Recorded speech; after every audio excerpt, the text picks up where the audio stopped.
13 in the last 16 games on the road, the friendly confines of Rangers Ballpark in Arlington have never looked so good. Tonight, the Rangers begin a 10-game homestand against one of the biggest surprises in the American League, the Baltimore Orioles.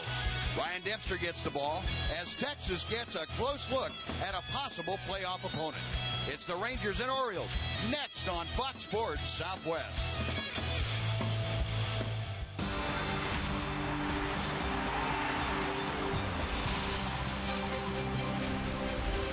Well, there's a little bit of fall in the air tonight. The temperatures have cooled, and that's a good thing because fall around these parts means pretty good Ranger baseball is in the offing. Tonight, the Rangers begin a 10-game homestand, the first of 3 against the Baltimore Orioles. And welcome in, everyone. Along with Tom Grieve, I'm Steve Busby. Glad to have you along for what promises to be an outstanding homestand. And, Tom, an important thing for the Rangers to get off on a good start against these Orioles. Well, they're coming home after playing really well the last 2 days in Toronto. The bats came alive yesterday. I don't think anyone at the beginning of the year expected the Orioles to be where they are right now. They hit the ball out of the ballpark. They've got an excellent bullpen. They're playing excellent baseball right now. Over the last 30 games, they're one of the best teams in baseball. So Rangers have their hands full. Well, we got a lot of baseball for you coming up. We also have something special in the telecast, and here to tell you a little bit more about that is Jim Knox. Jim? All right, Buzz, big night for Ranger fans. They can join in on the fun on Rangers Conversation. This is what you need to do. You go to foxsportssouthwest.com, click on Game Connect, and you will see plenty of interesting conversation going on, a lot of tweeting going on. Some of the best tweets going on tonight will also put you on the air if it's good enough. There's bloggers also on hand. You see Jamie Newberg ready to go, and a lot of fun happening tonight, a lot of conversation going on. So go to foxsportssouthwest.com, click on Game Connect. Next, Rangers, Orioles coming up from the ballpark. First pitch coming up right after this quick timeout.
Southwest is brought to you by your Texas Ford dealers.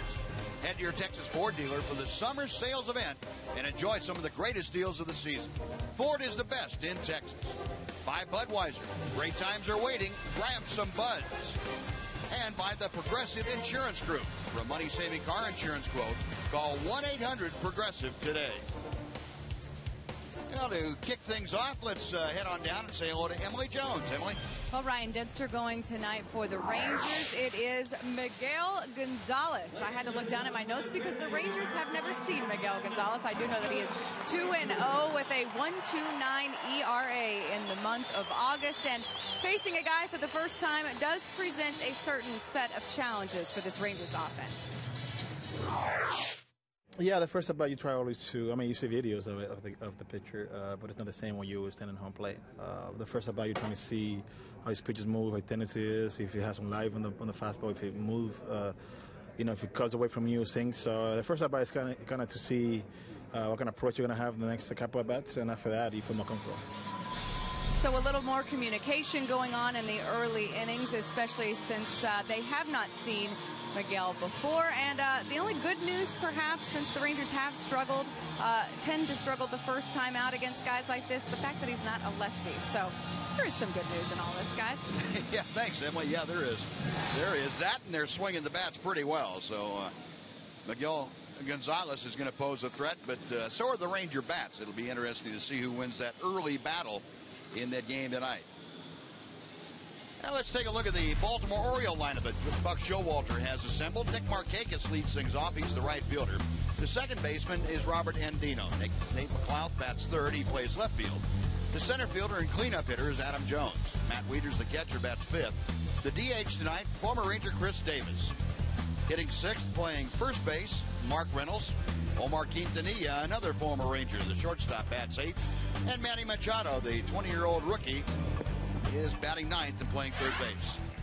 And Ryan Dempster on the mound for the Rangers. He's pitched 3 times. He's had 1 good start, and he's had 2 bad starts. Overall, his record is fine. He's an excellent ERA in the National League with the Cubs. But with the Rangers, it's 16 earned runs in 17 innings, 8 home runs in his last 5 starts. His last start was a week ago at New York.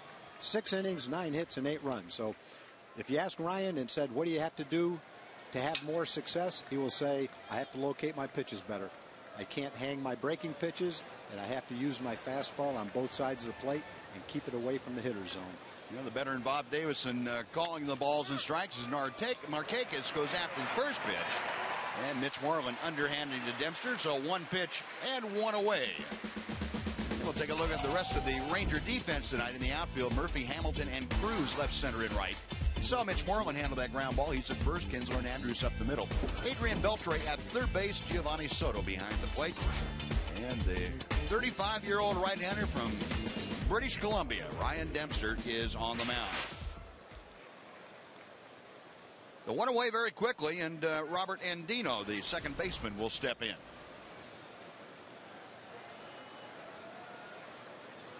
And you look at some of these Oriole averages and you say, how in the world can this team be where they are? And Tom Grieve and I had thought the same thing looking at these numbers. And Andino, one of those guys that fits that category, just 223 as you saw, but he seems to be right in the middle of a lot of things going on offensively.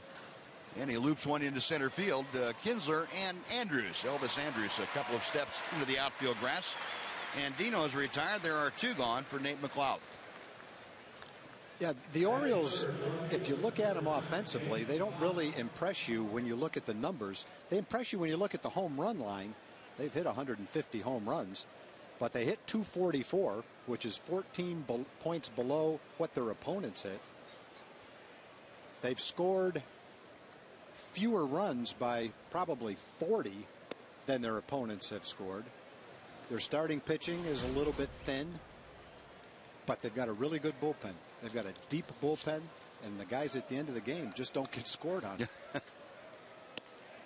Nate McLeod, the former Pittsburgh Pirate, takes a strike. It's 1-1.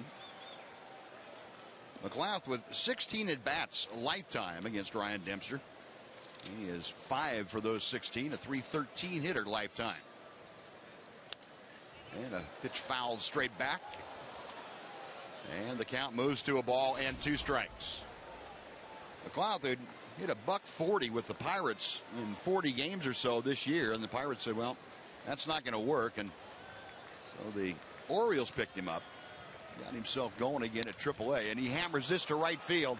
Going back is Cruz, still going back at the track, at the wall. It's off the wall. Backed up by Hamilton. McLeod into second base with a 2-out double.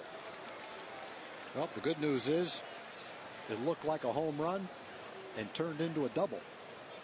And if you can get Adam Jones right here, no damage done.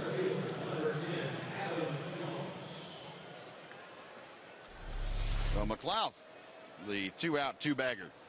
It's a pretty good pitch to hit right in the center square. That's what Ryan is trying to do. Keep the ball away from that spot. Nelly's not playing very deep in right field at all. Not very close to that ball. He jumped for it, but it was 5 feet the other way. Yeah, I think he might have lost that ball going back. Yeah, that was a catchable ball if he went in the right direction. Well, here's Adam Jones, outstanding center fielder. He gets fisted, a little looper off the glove. Moreland around third, coming in to score is McLeod, and aboard with the little squibber that just sneaked by Mitch Moreland. McLeod scores the first run. It's 1-0 Baltimore, and we'll see how that's scored. And Mitch had to go up the ladder. That should be a base hit, but not hit very hard by any means. Yeah, that's a base hit, but barely a base hit. Jammed him with a little blooper, and unfortunately, it goes right off the tip of Mitch's glove. I think Ian thought he was going to catch it. By the time Ian got over to retrieve it, it was too late, and McLeod, who had doubled, ended up scoring. Now here's the catcher, Matt Wieters. Now he was able, talking about McLeod, able to score because there were 2 outs.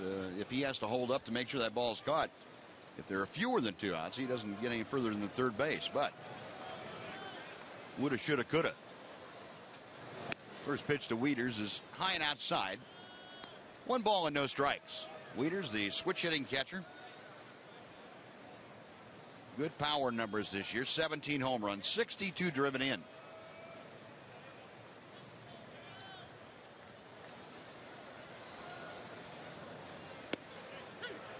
Fastball inside corner, about belt high. It's 1 ball, 1 strike.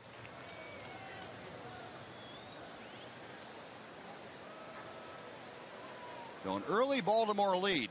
It's all happened with 2 outs. McLeod's double, Adam Jones scratch single. And a snap throw to first. Looked like Jones might have been leaning towards second, but he's able to get back with a dive.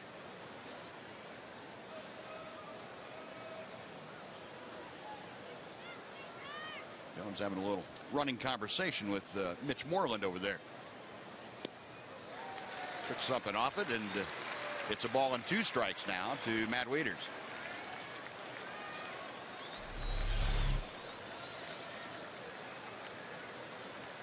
Like that split finger fastball from Brian Dempster. That's been a very effective pitch for him when he's gotten it down like that.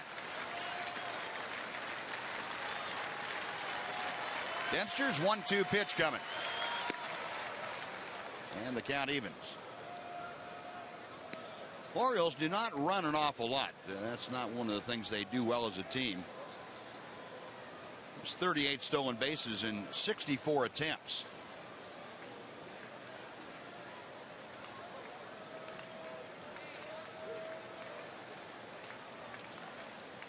Dempster a check at first. And the pitch fouled away. Oh, Jones will have to retrace his steps. And it's still 2 balls and 2 strikes.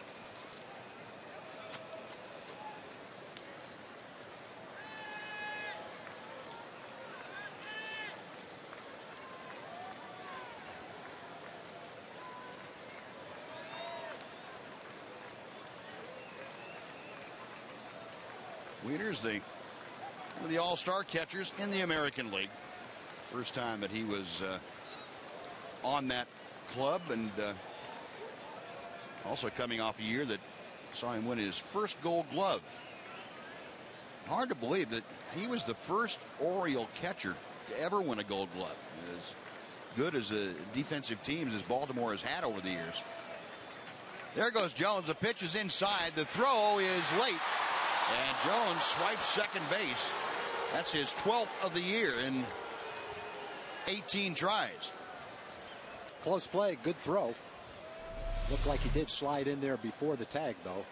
Not a simple throw because it was inside with a left-hand hitter up there. But a strong throw, and look at the picture. He's definitely safe. Got in there before the tag. Well, the count has gone full to Wieters. Payoff pitch. Breaking ball, call strike 3. Well, the strikeout, and that'll do it for Baltimore. They do get a run on a couple of hits in strand 1. A half inning in the books. The Orioles won. The Rangers coming up on Fox Sports Southwest.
A 28-year-old right-hander has a 1-0 lead with which to work, and here's the lineup that he will oppose tonight.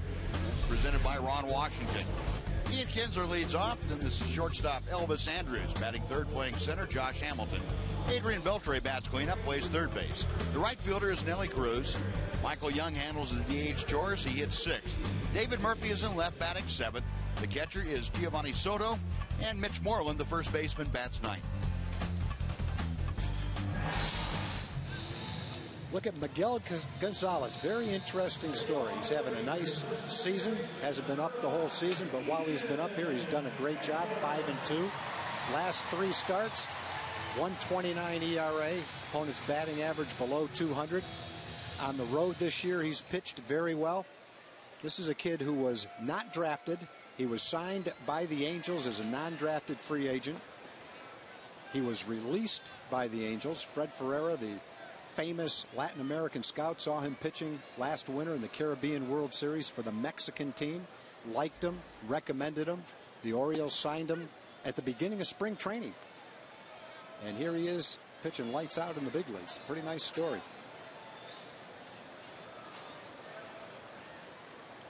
No balls and a strike to Ian Kinsler. Gonzalez back to him and misses away. Gonzalez, a basic pitcher with the fastball and combination slider curve. Sometimes it's a hard one like a slider. Sometimes he takes a little off. Also has a very good split fingered pitch. And there's the off-speed pitch that Kinsler takes. It's 1 ball, 2 strikes. Ian, 264 the average. He had a really rough road trip, but glad to be back home. 17 straight home games Kinsler has hit safely in, and against these Orioles better than 400. 2-2 now the count.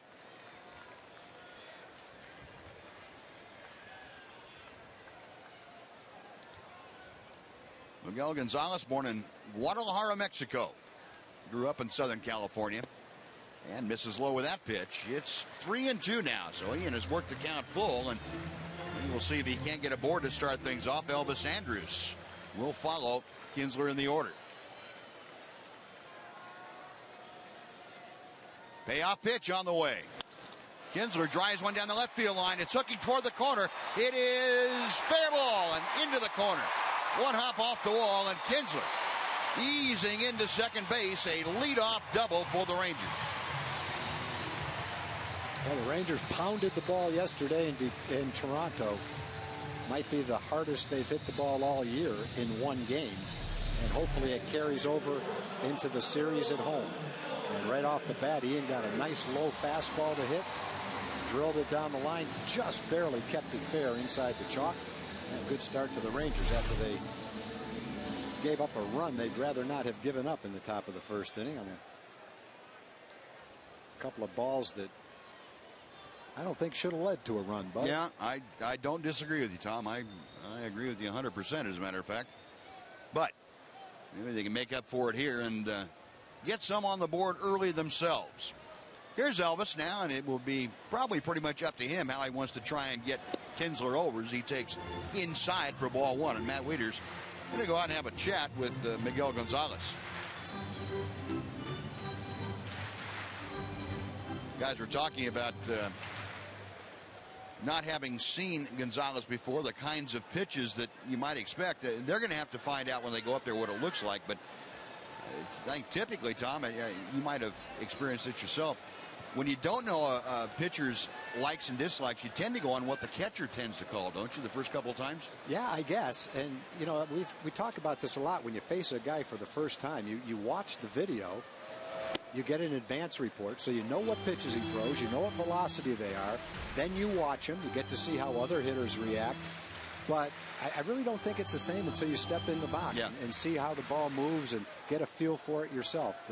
Whether he's got deception, whether he's sneaky fast, the movement. I don't think you really have a great feel for it until you see a few pitches up there. 2-0 pitch. That catches the inside corner to Elvis, and it's 2-1. I think some hitters try to keep a pretty good idea, maybe even a book, about how certain teams have pitched them in the past, and maybe get a little bit of an idea. Will they try to pitch you in, try to pitch you away? Fastballs, they try to get you out with off-speed pitches, so you might have a pretty good idea about that. And a swing and a miss. It's 2-2 now to Elvis. Pretty good movement on the fastball. Sinker at 91 miles an hour. You can see it come in toward Elvis. That's something that yesterday early in the game Henderson Alvarez was able to do until the Rangers made him get the ball out over the plate a bit. And then they went to work. 2-2 pitch. Loop to second base. It's off the glove of Andino. He recovers. Throws not in time. Andino looked like he was completely fooled by how hard that ball was hit.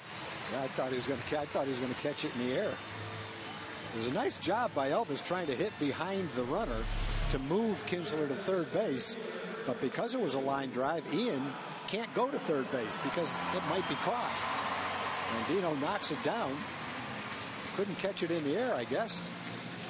He did knock it down, but Elvis beat it out. That's going to be an infield hit for Elvis, just like he had yesterday in his first at bat. So back-to-back hits. 2 on, nobody out for Josh Hamilton. First ball swinging, it's out of play to the left.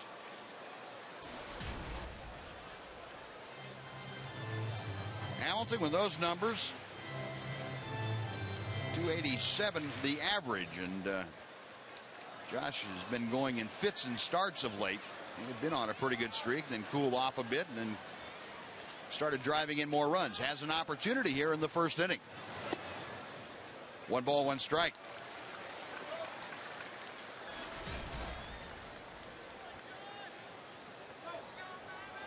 Last 12 ball games, Hamilton over 340 with those 5 home runs. He has a couple of teammates out there. Kinsler at second, Andrews at first.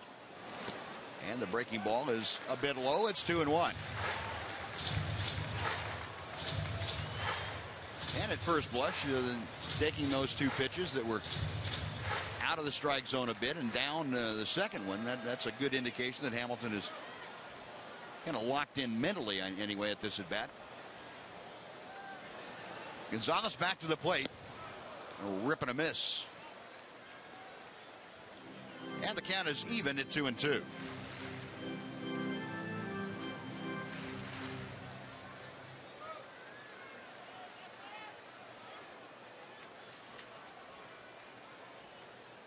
Gonzalez ready, a check of second. And Hamilton hits a high fly ball to center field. Jones with a play, and he's getting himself set to throw.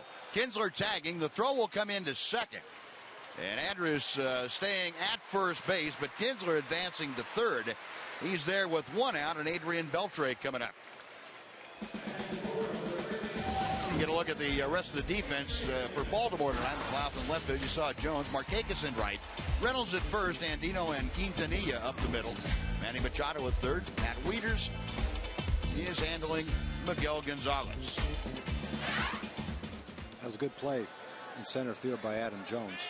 He had a shot at Ian at third base, but he knows that Elvis is going to tag up and go to second if he throws it to third base. So he chose to keep the double play in order. That's probably a smart move. And Adrian Beltre looks at the first pitch. It is strike one. I think that's one thing you definitely get in a scouting report about the Rangers is whenever there's a chance to tag up and take an extra base, or the hitter to go to second on a throw to a base to try to get a runner, they will go. And Beltre is swinging a miss. He's down on the count now, 0-2.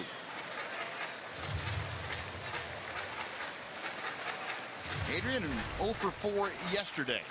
And he has been pretty good in these situations. Almost 60% of the time he gets that runner home from third with less than 2 outs.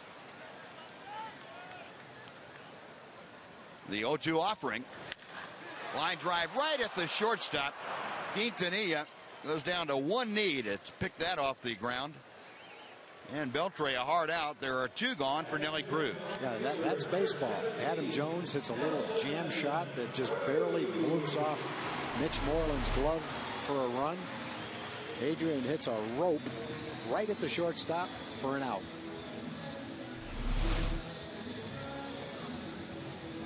Omar Quintanilla getting the start at shortstop tonight, in place of J.J. Hardy. You could hit that ball almost anywhere you want. 6 or 7 feet one way or the other, and it's a base hit. Yeah. Matt Wieters letting the infield know what they're going to do if Elvis takes off from first. Whether the throw will go through, a bluff to second and look to third. It just depends on what Buck Showalter decides is the best defensive ploy against the Rangers. Here's Nelly, a 269 hitter. A rip on a pitch that was belt high, and he fouled it straight back. That had the potential to make it a 3-1 game.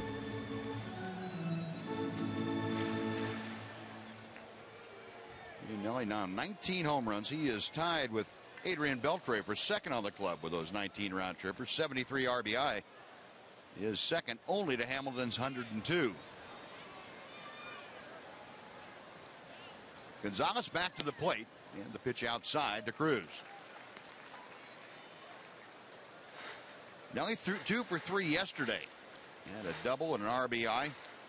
Had a good road trip. He hit 300 and 6 for 20 despite being hampered by a tender hamstring.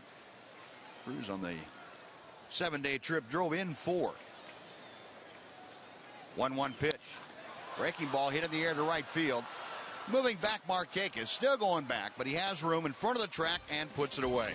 Now the Rangers get their first 2 men aboard, can't do anything with them. They strand 2 on a pair of hits. We'll go to the second. 1-0 Baltimore on Fox Sports Southwest.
To start the second, let's head over and say hello to Jim Knox. Hello, Jim. All right, hello, Buzz. Nice crowd on hand. Great evening for baseball tonight. Nice temperatures this evening. Very comfortable, happy here at the ballpark, Community Corner this evening. We're talking about Ranger fans. This is a chance to win, purchase a chance to win American League Championship ring, just like the Rangers earned last year, 2011. All you have to do is buy some raffle tickets. To find out more, log on to TexasRangers.com.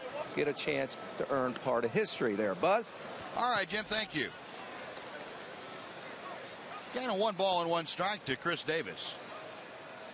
Davis, as Ranger fans remember, a rather streaky hitter. Right now he's had home runs in each of his last 2 ball games, so the Rangers hope to cool that back down and get him on a streak that's not quite as damaging to them.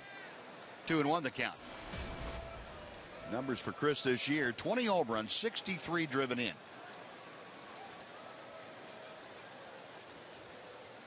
Dempster back to him.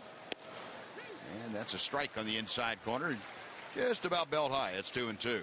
Not a bad idea to keep the ball right there on Chris, up and in. You let Chris get his arms extended out over the plate. He can put a charge in it. You can tell that's what Ryan's trying to do, too. Keep it up, keep it in. Foul territory. Adrian Beltre, a long way to go, and he's able to get there in time to make the grab. And that's exactly where Dempster kept that ball, and Beltre, who was kind of shifted well over toward shortstop, had a long way to go, but he got there, and that's out number 1. Adrian is probably the best infielder for the Rangers going back on a pop-up. He does a great job at that. He can go down the line, catch it straight over his head. Very good at that. Mark Reynolds, the hitter. That's fouled out of play. Reynolds not exactly a stranger to Ryan Dempster either. Dozen at bats and 3 hits, as you will see down there at the bottom of that graphic. 223 the average. Rip and a miss. Reynolds, one of those guys that strikes out a lot, but when he puts the ball in play, look out. Yeah, he can put a charge in it. He's got tape measure power. You just hope you don't face him when he's making some contact. 0-2 pitch, and that's popped up. Shallow center field. Josh Hamilton loping in underneath it, and that's out number 2. So a couple of pop-ups, and with 2 outs, bases empty, Omar Quintanilla will come to the plate. Quintanilla has come out of nowhere for these Orioles. Ranger fans remember he was brought in as kind of a backup utility guy for the Rangers. Didn't hit hardly anything. And for the Orioles this year, he has done a great job. Ball 1. Quintanilla 288 with the average in Baltimore. This is 26th ball game. 3 home runs, 11 driven in as an Oriole. 2 balls, no strikes, the count. Ryan Dempster had a 15-pitch first inning. He's about ready to throw his 11th pitch of this second inning. Ground ball, fisted him pretty well. Mitch Moreland will take it to the bag ahead of Quintanilla, and that'll do it. So Dempster works a 1-2-3 second. After 1.5 in Arlington, it's the Orioles 1, the Rangers 0 on Fox Sports Southwest.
to tune in each Saturday morning at 10 a.m. right here on Fox Sports Southwest for Chevy Hometown Kids. It's not about the score, it's about the experience. Visit www.hometownkids.tv for more information.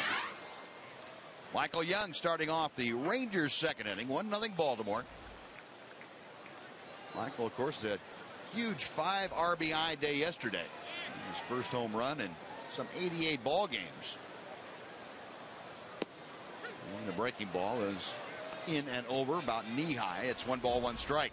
And so far in one inning, you can see that Gonzalez has good movement, good sinking action on his fastball. That was a pretty good curveball he just threw. You get the feeling if he locates his fastball pretty well, he can be successful, and certainly has been his last 3 starts. Yeah. Last 3 starts, he's only given up 3 runs in 21 innings. 14 hits in 21 innings. Gonzalez with a 1-2 pitch. And a slow chopper hit out to shortstop. Quintanilla, low throw, dug out nicely by Mark Reynolds, and Michael Young is retired for out number 1. Let's check in again with Jim Knox. Jim? All right, Buzz, we're joined by Mike Conley now. He's the digital team of Fox Sports. And fans, if you go right now to foxsportssouthwest.com, click on Game Connect, what can they expect to see, Mike? An awesome experience. That's what they can expect. So when you get into the Game Connect platform, you're going to see not only great statistical matchups between both the Orioles and the Rangers during tonight's game, you're also getting an opportunity to interact with other like-minded fans. We've got all the bloggers from the Rangers Nation out here tonight taking part, taking a test drive of the Game Connect platform. But you, the fan that's watching at home, this is your chance. Log into Game Connect, click on the Ask the Broadcast button or graphic that's directly below the main area there. It's going to launch a form. You can submit a question for the guys to answer in the booth, potentially being answered in post-game as well. It's your chance to have your name shine in the lights here during the telecast during tonight's game. But I know a lot of folks are on Twitter throughout the course of the contest. This is also your chance to get involved. If you stay on Twitter, you can use the FS Rangers hashtag. That's important. You have to use that in order to be considered for on-air use. But we really want you to go into Game Connect, use the Game Talk feature there. Log in with your Twitter credentials. You can tweet directly. We'll handle adding that FS Rangers hashtag to it. Automatically becomes eligible for on-air use. And we want to reward the fans a little bit tonight. This is going to be a very interactive, fun night, bringing social TV to the mainstream. You know what's interesting too, Mike, is you go on, you click on Game Connect when you log on to foxsportssouthwest.com, and there's a lot of other great things going on, a lot of good, interesting stats, like how long do they think the pitchers will last and all that good stuff. Well, you know what? We built out the platform to be a second screen experience, so it really is an enhancement to what the viewer is watching at home. So a lot of the stats that you get on air, we're not going to represent the exact same way online, but we're going to get a little bit deeper. So we're going to predict what's going to happen in a plate appearance by taking the previous at-bats between a pitcher and batter and predicting a winner before it even takes place on the field. You can also get every pitch as it's thrown throughout the course of the game. We've got play-by-play feeds, a pitch-by-pitch feed. You can take a look at the average pitches per game for a given pitcher. We do something really neat with that content. We turn it into a gas meter where we visualize that data. So every pitcher that's thrown, or every pitch that's thrown, that gas gauge will start to shrink throughout the course of the night. Something really exciting happens if they run out of gas, so you're going to have to take a peek. I can tip it off a little bit. Something dynamic happens to the actual gas gauge there. I'm not going to say it shatters, but maybe something like that happens. All right, there we go. Mike, appreciate the time. So fans, Ranger fans, get into the conversation. foxsportssouthwest.com. Click on Game Connect. Buzz? All right, Jim, thank you. In the meantime, David Murphy is skied to deep left field, and now the 2-2 pitch to Giovanni Soto, and it got him on the left hip. So Gonzalez trying to come inside, and he did come inside. Almost went inside Giovanni Soto's jersey. Yeah, that one had like a heat-seeking missile. Just kept on coming. Nothing Giovanni could do except take a deep breath and go to first base. So Soto aboard with 2 outs. Now Mitch Moreland will step to the plate.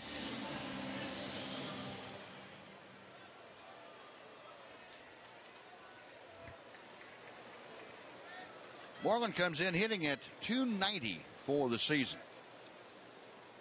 He, like so many of his Ranger teammates, a good day yesterday, 2 for 5 against Toronto. Check swing on the breaking ball. He went around, says Bob Davidson, the home plate umpire. 12 home runs, 33 RBI now. He got his 33rd yesterday. Moreland a single and a double in that ball game. Soto at first, 2 outs. Rangers trailing 1-0. Bottom of the second inning.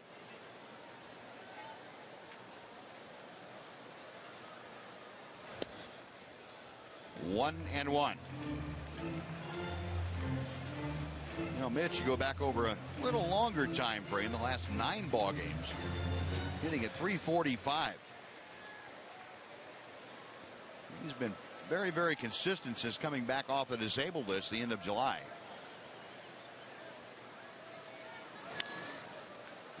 Top foul, and the count goes to a ball and 2 strikes. This is his 20th game since coming back off the disabled list. That hamstring problem that he had, he suffered that down in San Diego back in June. 19 games. He has had a couple of home runs and hit .339. Gonzalez back to the plate, and Moreland pulls one foul between the line and Ranger first base coach Gary Pettis.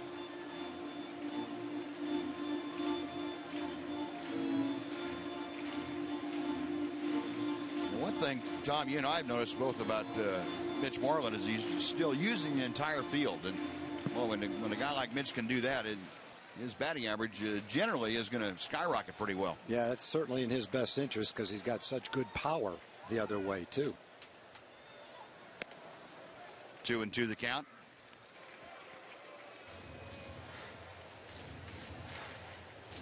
I've heard guys say when you start hitting the ball the other way too, you're watching the ball longer. Is that how you feel? I definitely believe that. I think that the best hitters are the ones that use the whole field.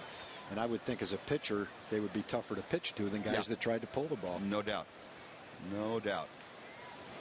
2-2 pitch got him swinging. High fastball, and Mitch couldn't get on top of it. Side retired. Rangers leave 1 on the hit batter. We'll go to the 3rd inning. The Orioles 1, the Rangers nothing on Fox Sports Southwest.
Ball on Fox Sports Southwest is brought to you by Geico Insurance. 15 minutes could save you 15% on car insurance. Visit us at geico.com or call 1-800-947-AUTO. And by the all-new Mazda CX-5 with 35 highway MPG. The Orioles come to bat in the top of the 3rd inning, leading 1-0. And the first pitch to Manny Machado, the 21-year-old rookie, is fouled back. It is 0-1. Machado making very much a statement when he came on the scene at the major league level with the Orioles. Had a 2-home run game in his 2nd outing as a major leaguer. See, this is just his 11th game with Baltimore. Wave and a miss. It's a ball and 2 strikes.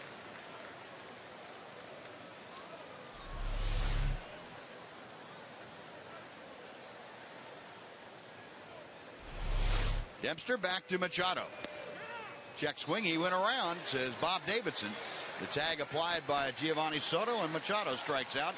That is the second punch out by Ryan Dempster. And the Orioles going back to the top of the order. And here's our first Game Connect question that we're going to try and answer tonight. Why are all the bats grooved out in the ends, and what is the purpose of it? Dan Davis submitted that. I always thought, Tom, it was so you had a place to put your chewing gum while you were at the plate, but I guess that's not it. That's one thing you could do. Okay. A lot of the guys groove out the end of the bat, and it takes about an ounce out of the bat. They call it cupping the bat. You don't need that part of the wood to hit the ball hard. In fact, if you hit it up on that end of the bat, you're not going to hit it hard anyway. That's the cupped part of the bat. That's about an ounce of wood off the bat. And I think the purpose of it is to try to use a bat that's an ounce heavier, which the thought would be the wood is that much better, and then cup out an ounce to make it, instead of a 33-ounce bat, a 32-ounce bat. So you get the bat the weight you want, and it's slightly better wood because it's technically a heavier bat. When you take an ounce off the end, that's a significant difference. Kind of changes the weight distribution a little bit so that it doesn't feel quite as heavy. Yeah. Yeah, and it's not as heavy with that ounce taken off right off the end of the bat. There's a 4-pitch walk to Markakis. He is aboard with 1 out, and Robert Andino will come up. That's the first walk issued by Ryan Dempster tonight. With a regular bat, if a ball is hit right off the end of the bat, it just spins off the bat and nothing really happens to the bat. With a cupped bat, if it hits right on the edge where it's cupped, that's when you'll see the end of the bat splinter, maybe 4 or 5 inches right off the end of the bat, because it hits that edge where it's cupped. It's not a rounded edge like a regular bat. Ball 1 to Andino. So for all the young pitchers out there, that's the part of the bat you want to try and hit. Yeah, that or the handle right near their fingers. Keep it away from the sweet spot. Andino, a pop out to shortstop. There goes Markakis, a pit chopper right back to the mound. Dempster had to hesitate just a second away from that ball to pop back in his glove. It popped out, and that removed any chance that he had of trying to get that double play with Markakis moving. Well, Andino does a pretty nice job of putting the ball in play. He might have hit into a double play. Let's see if it doesn't hit Ryan. Yeah, because Ian's going over to cover second base, might have fielded it right on top of second base. But of course, if you're the pitcher, you have a chance to catch it. You're not going to wait and let it go by you to see if that happens. You have to make the play. So Markakis now in scoring position with 2 outs. Nate McLeod, who doubled his first time, steps to the plate and takes an off-speed pitch low for ball 1. McLeod doubled about halfway up the wall in right field back in the first inning. That was the first Oriole hit. He came with 2 outs in the first, and then Adam Jones hit a little squibber that went off the glove of a leaping Mitch Moreland for an RBI single. There's a strike. 1-1 the count.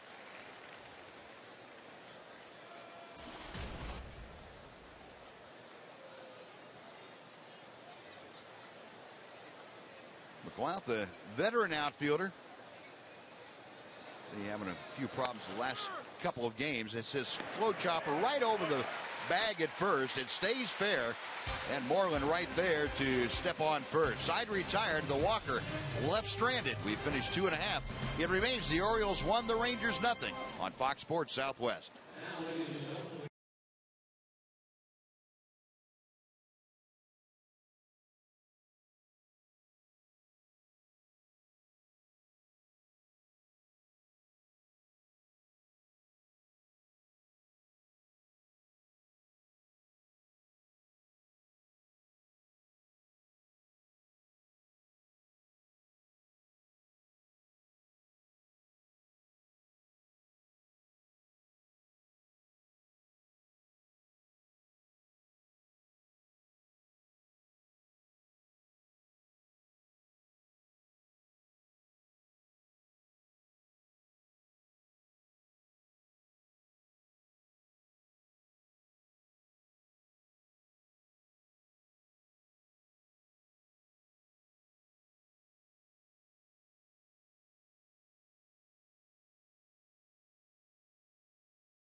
the season, make sure and take the Rangers with you. Just subscribe to MLB.tv today and see every Rangers out-of-market game live online and on your favorite devices in HD quality. Visit TexasRangers.com to order and get more details. MLB.tv, baseball everywhere. Now the Rangers have the top of the order to face Miguel Gonzalez here in the third inning. They trail 1-0. It's, as you can see, even at 2 apiece. And Ian Kinsler opened the game by doubling into the left field corner. He got as far as third and could go no further in that Ranger first inning. 1 ball, no strikes.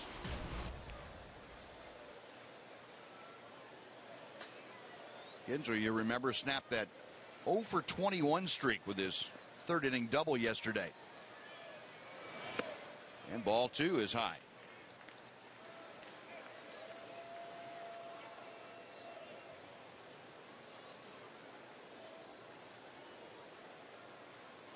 Gonzalez to the wind, the right-hander. Back to Kinsler. It's 3 balls and no strikes. So Ian trying to get aboard. See if he can jumpstart this Ranger offense, get him on the board in the run column. Elvis Andrus waiting in the on-deck circle. 3-0 pitch. That's right down the middle.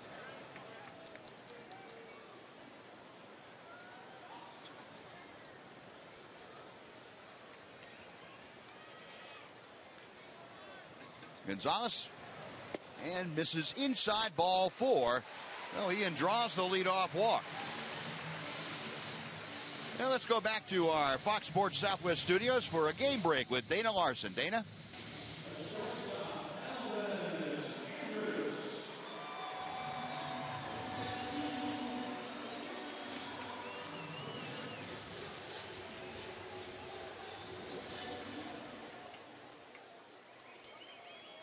All right, Dana, thank you. Tampa Bay playing good baseball. They will be in here at the end of this 10-game homestand to face the Rangers.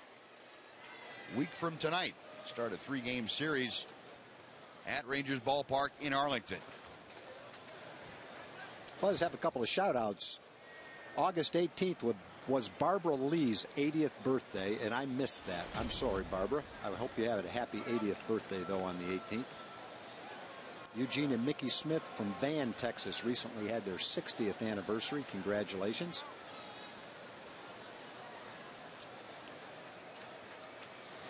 And a get well quick to Dick George, the dad of our COO, Rick George. Dick, I hope you're feeling better soon. Everyone with the Rangers is thinking about you and hoping that happens. And remind everybody that although we don't talk about the food on the air anymore, we do talk about it on the internet. There goes Kinsler. A hit and run is on and is skied to center field. Kinsler picked it up, so he's able to retreat to first as Adam Jones makes the catch.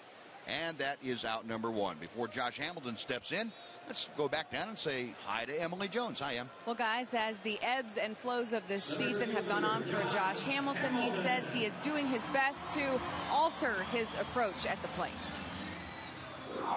In the zone or close to the zone, I might take a hack at it. If not, then I won't. But, you know, my approach, I'm going to try to do the best I can as far as focusing more pitch to pitch and just getting on base and helping us score runs. Not worry about hitting the ball at the ballpark, or, you know, if I got guys out there, I'd try to drive in runs, but, you know, getting on base is going to be the big priority. Josh does admit that it is difficult at times not to swing for the fences. He says it's a constant battle between trying to not be too aggressive but still play his game as far as the plate is concerned, guys.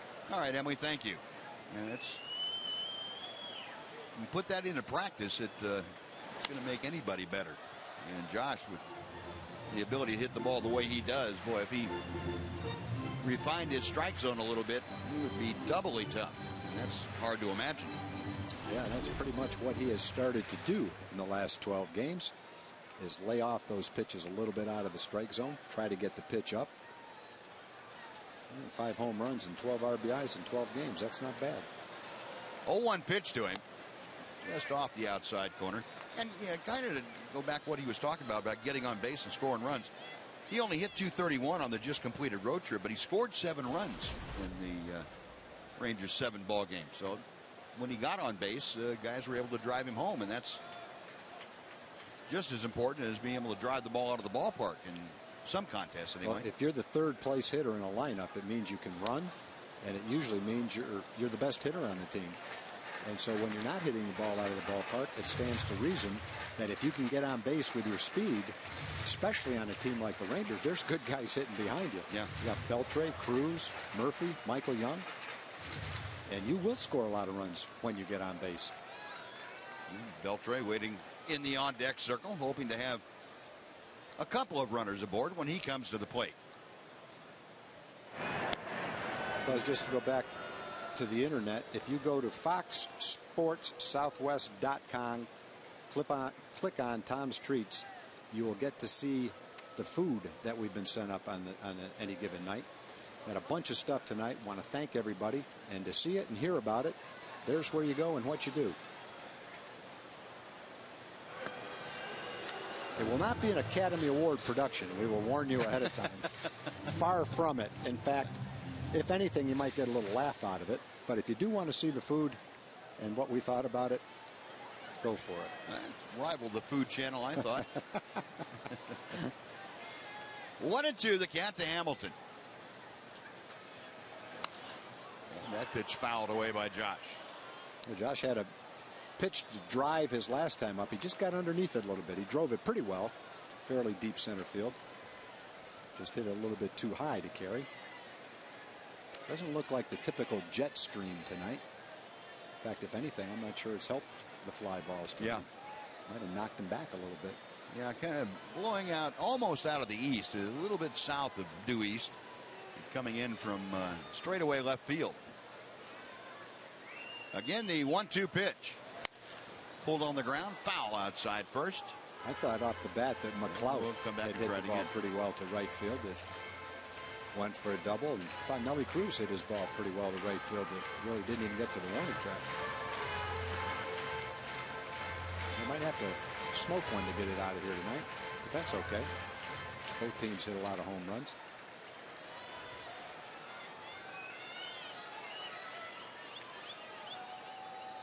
Kinsler stepping off just a little bit larger lead, and that draws a throw from Miguel Gonzalez. Say one thing, the Rangers have made Gonzalez work through the first 3 innings, 52 pitches so far, and he just has one out here in the third. So they've made him work.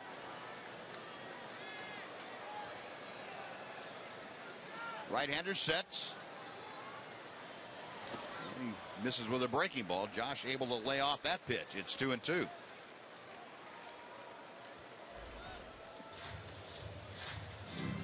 Here's the pitch breakdown for you. 31 strikes, 22 balls.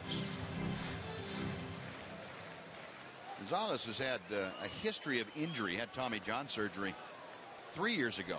Recovered from that and about ready to throw the 7th pitch of the at-bat to Josh Hamilton. Just off the outside corner. Good eye by Josh, and the count has gone full. Just another good example of Josh making the pitcher throw strikes. Buck Showalter not particularly thrilled with that call by Bob Davidson, but yeah, I think Buck's pretty aware, though, if that's a strike, Josh is going to swing at it. He's not going to take strike 3. Kinsler inching off. He's on the move. The pitch swung on and missed. The throw to second, and Kinsler is out. Strike him out, throw him out, double play. Gonzalez pulled the string, and Wieters pulled the trigger. We'll go to the 4th inning here in Arlington. Orioles 1, Rangers 0 on Fox Sports Southwest.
3 innings.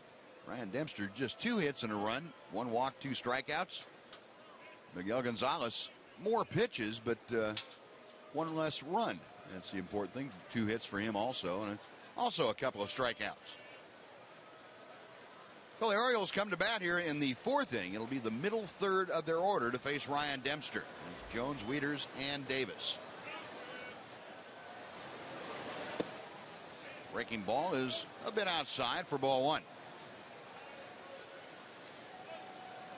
Adam Jones had a little fisted looper that went off the glove of Mitch Moreland his first time up. It drove in a run, and for Jones, that is 63rd RBI of the year.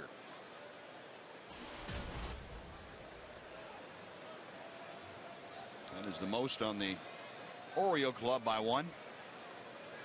1-1 pitch. 2 balls and a strike.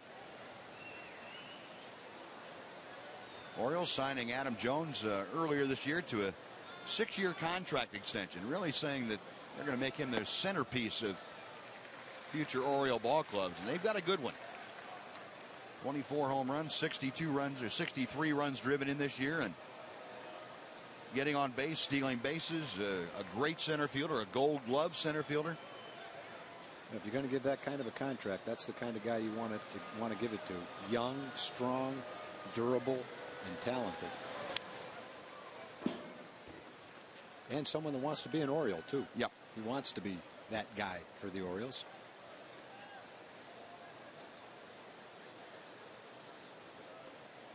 Adam Jones, one of the great pickups by the Orioles, came over from Seattle in that deal that sent Eric Bedard to the Mariners. Line drive, base hit to center field. Not a terrible pitch at all by any means to Jones by Ryan Dempster, but Dempster, pretty good plate coverage. Let's head over to Jim Knox once again. Jim. All right, thanks, Buzz. Was a special guest. This is Ron Thomas. He's with the Sam Lacey Pioneer Award, which you guys awarded that to Ron Washington, the Rangers manager, before the game. What was that about?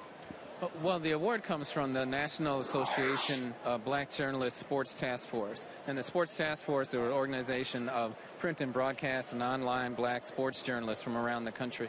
So every year we have our convention in a different city. This year it happened to be in New Orleans, which is Ron's hometown. And we honor about 6 black sports figures. And Ron was just an automatic choice. Sam Lacey was a pioneering black sports writer who was one person who helped arrange for Jackie Robinson to be signed by the Brooklyn Dodgers. And it just fit perfectly with Ron Washington because he in his own way has been a precedent setter.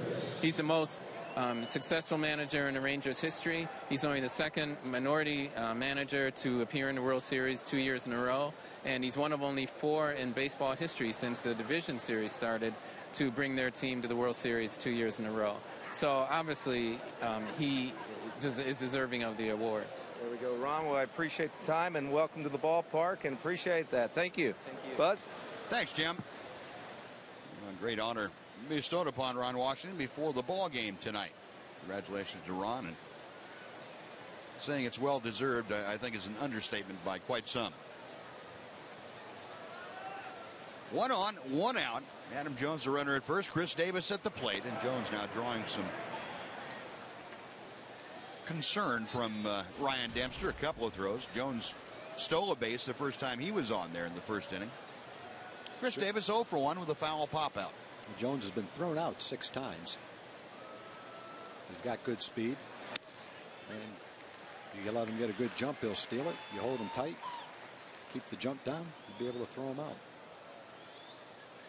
John Russell, former Ranger catcher. Buck Showalter's right-hand man on the bench, used to manage Pittsburgh Pirates. Dempster, a long look, the 0-1 pitch, and that's out of play to the left.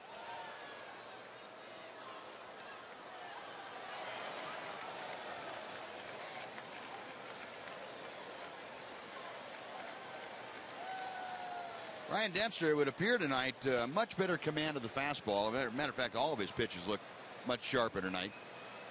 He was supposed to have started in the Toronto series, but had to skip that start or miss that start, be pushed back a couple of days. And the 0-2 to Davis, it's a little bit outside. Got an extra bullpen session in, and the adjustments that he was able to make, or the focus adjustment that he was able to make. Ryan looks like he's right back in the groove of where he wants to be. Right-hander, belt high set. Got him swinging. Davis out on strikes. Third strikeout for Dempster tonight. 2 away for Mark Reynolds. Well, folks, to celebrate 40 years of baseball in the Metroplex, Metro PCS is giving away 40 Samsung 4G LTE phones. Enter to win at all participating locations. Metro PCS is wireless for all.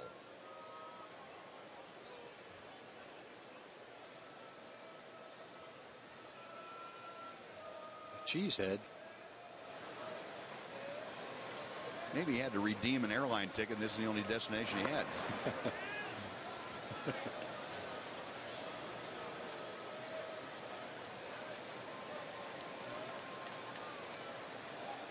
No wonder he's got that look on his face.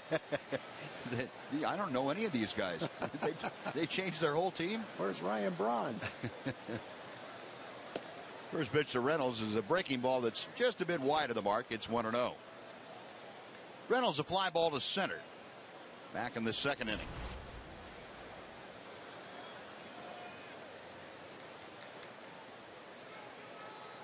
Adam Jones still at first. He had the leadoff single after Wieters flied out to center and Davis struck out. Jones still anchored at first. 2-0 to Reynolds.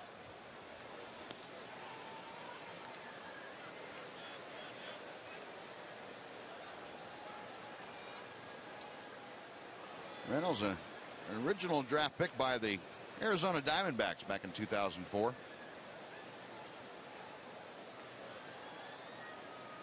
He's awaiting the 2-0 offering from Ryan Dempster. Didn't want to go, but he did anyway. And pretty good breaking ball from Dempster makes it 2-1.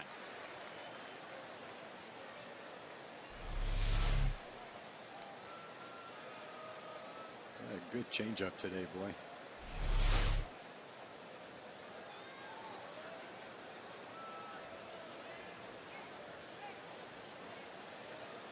Dempster okays the sign. A check of Jones at first. That ball's in the dirt. It gets by Soto all the way to the backstop. Jones down to second. He is now in scoring position for Mark Reynolds on the wild pitch.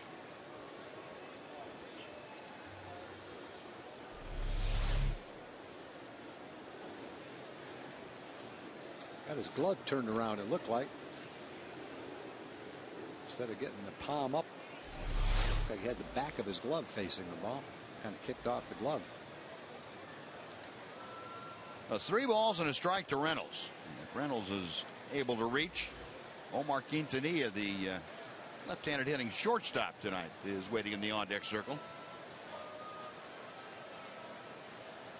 This might be a spot where you'd see Dempster be a little bit more careful with the power hitting Reynolds. 3-1 pitch. That's low and outside. A breaking ball missed, and that puts 2 aboard for Quintanilla. I think once Dempster fell behind, especially after the wild pitch opened up first base, he was not about to give Mark Reynolds something he could drive. Second walk issued by Dempster tonight. Quintanilla steps in, having grounded to first back in the second inning. Quintanilla started the year out with the Mets, came over on July 20th in a cash deal from New York to Baltimore.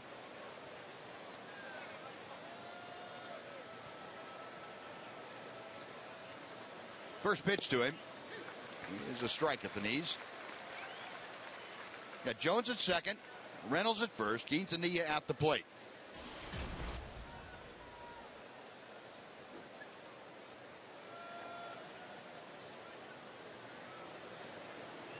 Dempster studying the series of signs being flashed out by Soto. And he nails down the outside corner. Good fastball there. 0-2. That's pretty much pinpoint. Definitely a strike. And now, if you're Ryan Dempster, you're really thinking about burying Quintanilla. Don't give him an opportunity to come back on the count. 0-2 pitch. Got him swinging. Good job there by Dempster. Big strikeout, 2 in the inning. The Orioles leave 2 on a hit and a walk. We finished 3.5 in Arlington. It remains the Orioles 1, the Rangers nothing on Fox Sports Southwest.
Take a look at the AT&T trivia question for this evening.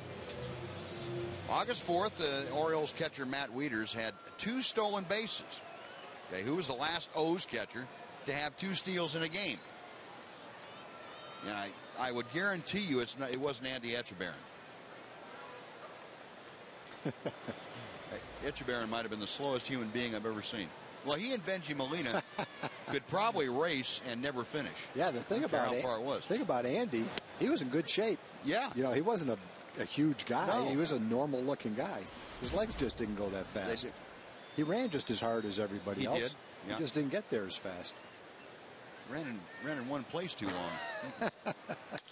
Beltre, a line shot to center. That's in for a leadoff single. And Adrian. That's a line drive no one's going to catch. After having lined to the shortstop his first time up, he put that somewhere where no one could get it till it got down on the ground. All right, our Game Connect continues tonight. And the next question from Larry Houston is, when you say that a player is out of options, what does that mean to the player and the team? Being out of options means it's time to give up, right? I don't have any more options. I got to quit. That would be one way to look at it. I'm going to try to do this in a kind of a simple way. Depending how old you are when you sign your contract, it can be either your first contract, your first professional contract, high school or college, let's say. I believe it's either 3 or 4 years roughly before you have to be protected on a major league 40-man roster. Otherwise, you're subject to the Rule 5 draft in the wintertime, and another team can draft you if they're willing to keep you at the big leagues. So assuming you're put on a big league roster, then you have 3 options. And in one season, you could use 3 or 4 different options. It only counts as one during any one season. After you've used your 3 options, if a team sends you back to the minor leagues, then you have to go through waivers and you can be claimed by another team. That's what out of options means. You either have to keep that player in the big leagues or you risk losing him to another team. So Michael just got called to the big leagues. He'll use he'll use an option if he's sent back to the minor leagues this year. If he's not, he'll have 3 options going into next year, and he's the kind of guy that'll never come into play with.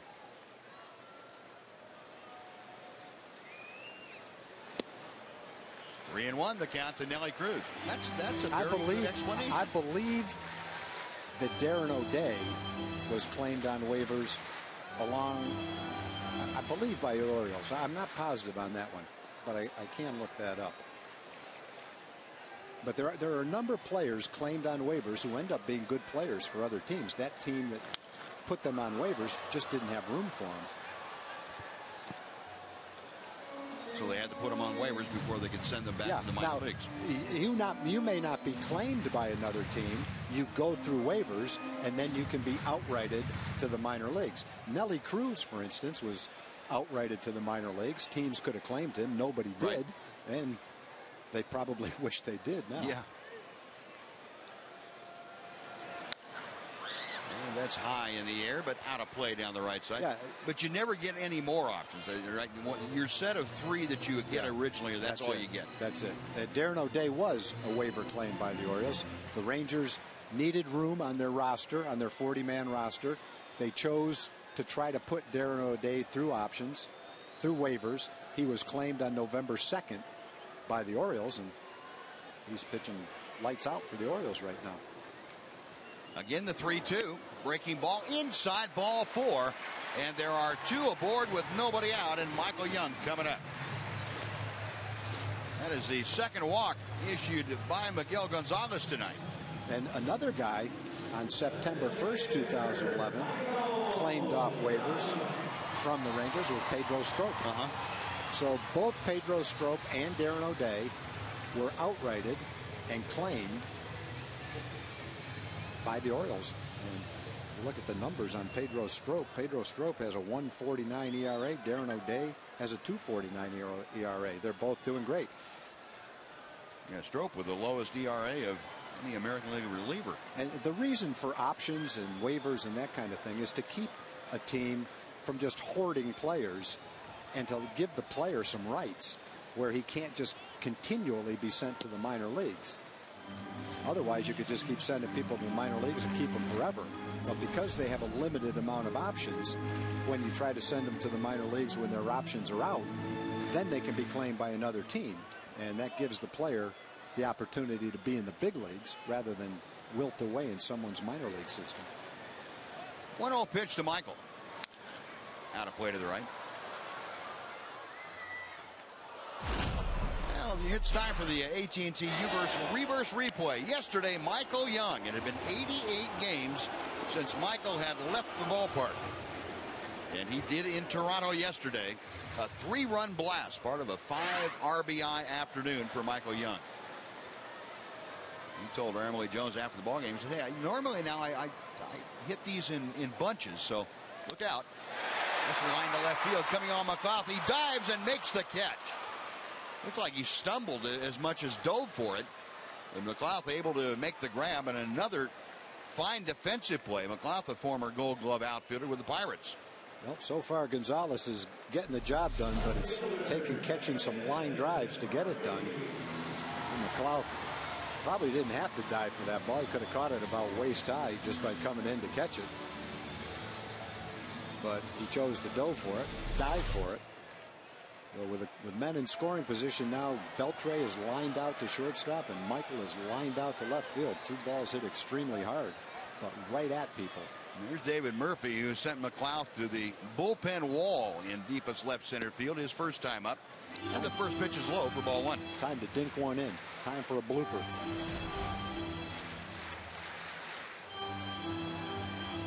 David, I think, undoubtedly the hottest Ranger hitter over the last 3.5, 4 weeks. Good spot for him here with runners at first and second. Takes the off-speed pitch for a strike, and the count is even at 1-1. David hit .385 on the just concluded road trip. He went 10 for 26 in New York and Toronto.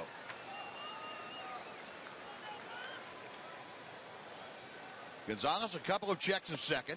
Misses low and outside with the pitch. It's 2-1 now. David Murphy kind of on a doubles kick, too. He's had 12 doubles in his last 25 games. That's the most since July 24th. He's got Beltre at second, Cruz at first. 1 out here in the 4th inning. There's a little looper in his shallow center field. That's going to drop for a base hit. Beltre around third will score. And the Rangers have come back to tie this game. It's 1-1. And Tom, all you had to do was tell him. You just had to ask what to do. Sometimes you ask for too much. You try to make the call for a home run and you get greedy. But other times you say, I'm just satisfied with a blooper. That's all we want. And so maybe by not asking for too much, we got what we asked for. Well, David Murphy certainly did, and so did the Rangers. An RBI single. It makes up for a couple of those line shots that were caught. So Beltre plating the first Ranger run of the night. And it'll bring Giovanni Soto up. Runners still at first and second.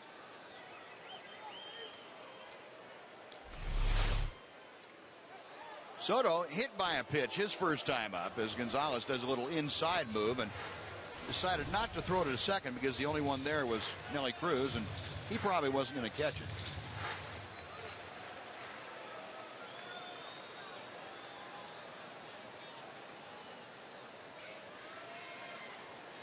Gonzalez checks second, and the pitch to Soto is up and in for ball one.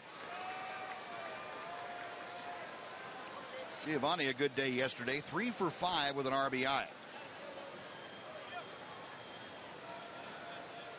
Chance here to put the Rangers on top for the first time tonight.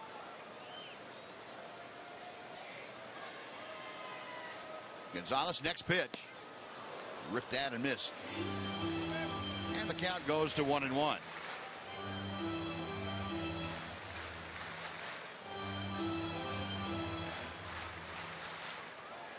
Soto with 6 RBI as a Ranger. Had 14 in a Cubs uniform before he was traded over here on the 30th of July.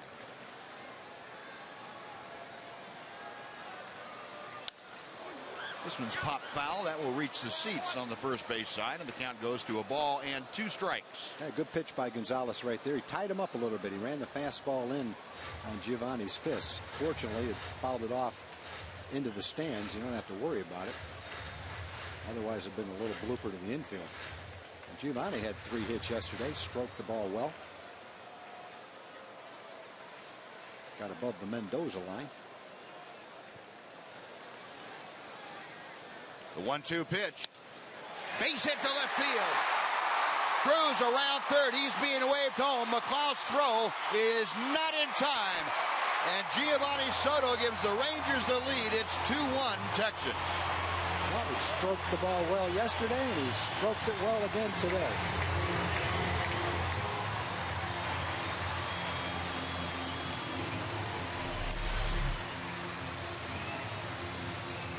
Ran the one in on his fist, left that one out over the plate, and Giovanni did the rest with it.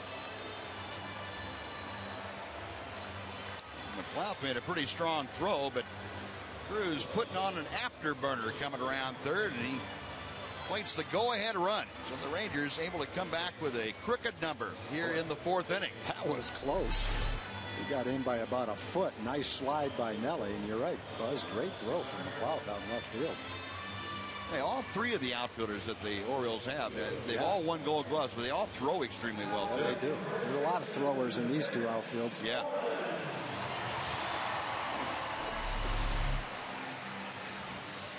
Being waved home by Dave Anderson all the way, straining for every step, and he needed every bit of speed to sneak ahead of Matt Wieder's tag. Well, the Rangers picking up where they left off yesterday when the bottom 3 hitters in the order were 8 for 14 against Toronto. And they have plated a couple of runs here in the 4th inning. Now here's Mitch. And the off-speed pitch finds the outside corner for strike 1. Moreland struck out his first time up. Still just 1 out here in the Ranger 4th inning. A couple of runs across. Rangers have used 3 hits and a walk to gain the first lead they've had tonight. Gonzalez checks Murphy at second. And the pitch to Moreland. A little looper. It's going to die on the grass. Charging, picking up, throwing late is Keith Tania. And Mitch Moreland, an infield hit. He can't help laughing on that one. Now, that's a hit that drives you crazy when the other team gets it. But when you get it, it's a thing of beauty. You know, normally that's about as bad as you can get jammed right there. I think so. A full-grown man hitting a ball like that. But, you know, normally we talk about the Ranger offense coming to life here at Rangers Ballpark in Arlington. Not like this, though.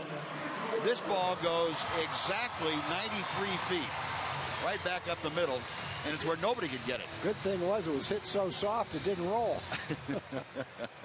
Oh, man, Mitch is going to hear it about that one for quite a while. Yes, he will. It looks like he was just too hot to handle as far as the box score is concerned.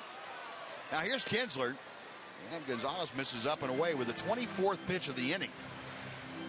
And he still only has one out, so the Rangers have not only worked him a lot early, they have gotten to him in this inning. And Miguel Gonzalez now facing the top of the order. Bases loaded, and the pitch to Ian. How can you pull a ball that far? That one in the home plate entrance to the... If you're sitting where Buck is, Buzz, you just don't expect to get hit by a ground ball from a right-hand hitter. Especially when it was a rocket. That's about it. I don't think you can pull one any farther than that, can you? You know, looking at it from that angle, you don't think it's physically possible unless you hit it between your legs. Think of the angle the bat has to be at to make the ball go in that direction. Amazing. Now the 1-1. Ian was trying to hit that one to Grand Prairie and came up a little bit short. They talk about how you hope that the line drives that are caught are evened out by the bloopers. And so far that's been true. Beltre's got a line shot to shortstop. Michael Young's got a line shot to left field that were both caught. And shortly after that, David Murphy bloops one in, and so does Mitch. Now that one the Mitch hit, though, he's going to have to hit about 4 or 5 rockets to get caught and even after that. Mitch has been watching Ichiro. Kinsler a drive to right center field. Going back is Markakis. He will track it down on the track, but tagging at third coming in to score is David Murphy, and everybody else advances 90 feet. The Rangers lead 3-1. Well, there's Gary Pettis probably at first base screaming to Mitch, get back and tag up. And that's where you don't have to have great speed to be a good base runner. Where that ball was caught with the outfielder going back toward the wall, there's no way he's going to be able to make a strong enough throw to get anybody at second base. But if you go halfway, you can't get there. I'm sure Gary was yelling to Mitch, get back and tag up. You can see right down see there. Where Mitch is out there? Yep. And you can see Gary Pettis going right up there. Yeah, that's where having a great coach like Gary Pettis can really help you, especially if Elvis Andrus bloops one in right here and scores Mitch from second base. 2 men in scoring position now, and Moreland advances to second.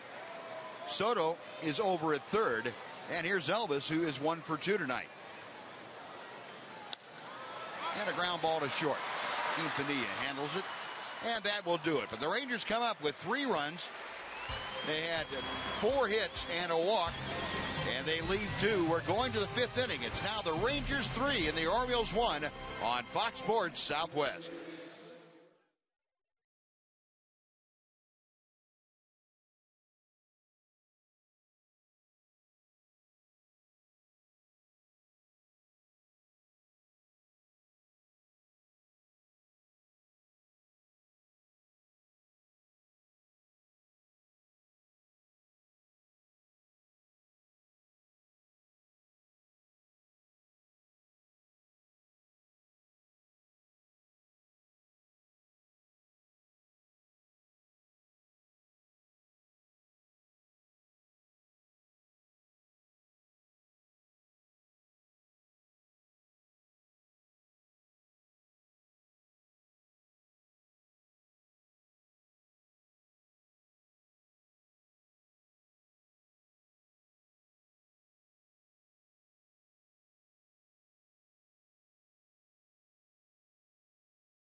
the AT&T trivia question and answer for tonight. Orioles Matt Wieters had a couple of stone bases. Who was the last Oriole catcher to have 2 steals in a game?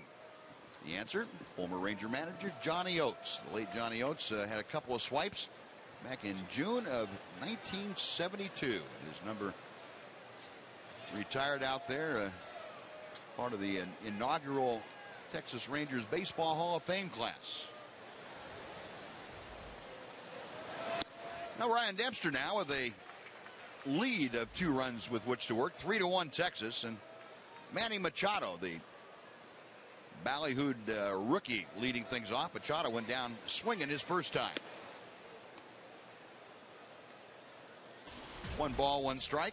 I'd like to welcome Mark McLemore of the Rangers Live, co-host, into the booth tonight, as always, on our Fox Southwest games.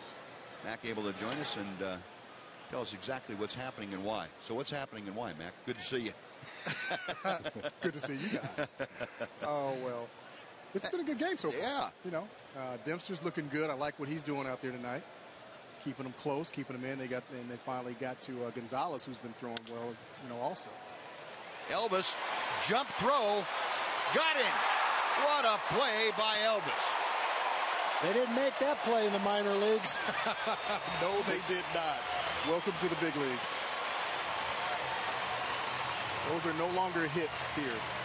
That ball doesn't even get thrown on most minor league fields. Well, the left fielder throws it back in. This is about as good as it gets on that play from Elvis. That's about as far away as he can be and still get a pretty good runner. What a nice play. There aren't many shortstops that can make that play right now. This has almost become a routine play for Elvis. Yeah. There's a looper into right field off the bat of Nick Markakis. So he got jammed, but able to pull it through the hole on the right side. And Markakis on for the 2nd time tonight. A walk and now a single. He is aboard for Robert Andino. Max, speaking of getting jammed, you ever get jammed like Mitch Moreland did and get a base hit? Yes to half of that. I got jammed like that plenty of times. But never made a base hit out of it. Just didn't have the wheels that Mitch had. That's called sniffing a hit right there. Hey, that moved a guy to third base, scored on the sacrifice fly, so turned out to be a successful base hit in that rally. I just want to know if there was someone in the Rangers dugout that was not laughing. Probably not. The only one that wasn't laughing was the guy that was in the bathroom and didn't see it. Grown man taking a full swing and hitting the ball like that. It looked like he was hitting with a rolled up newspaper. I mean, that's like I think he you'd hit swat it a so fly soft with. it didn't. I don't think it broke the bat.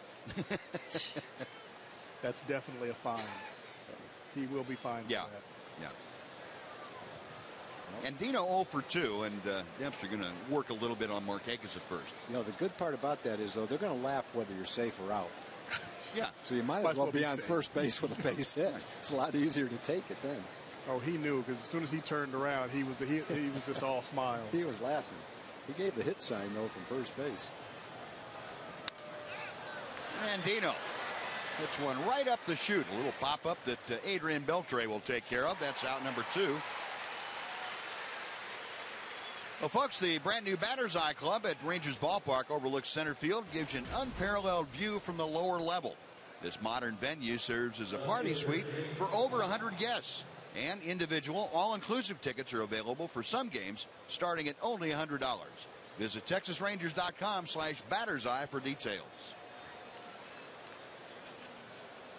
2 gone. Nate McLeod will step in. McLeod, a double and a run scored in the first, and grounded out to Mitch Moreland, his 2nd time up.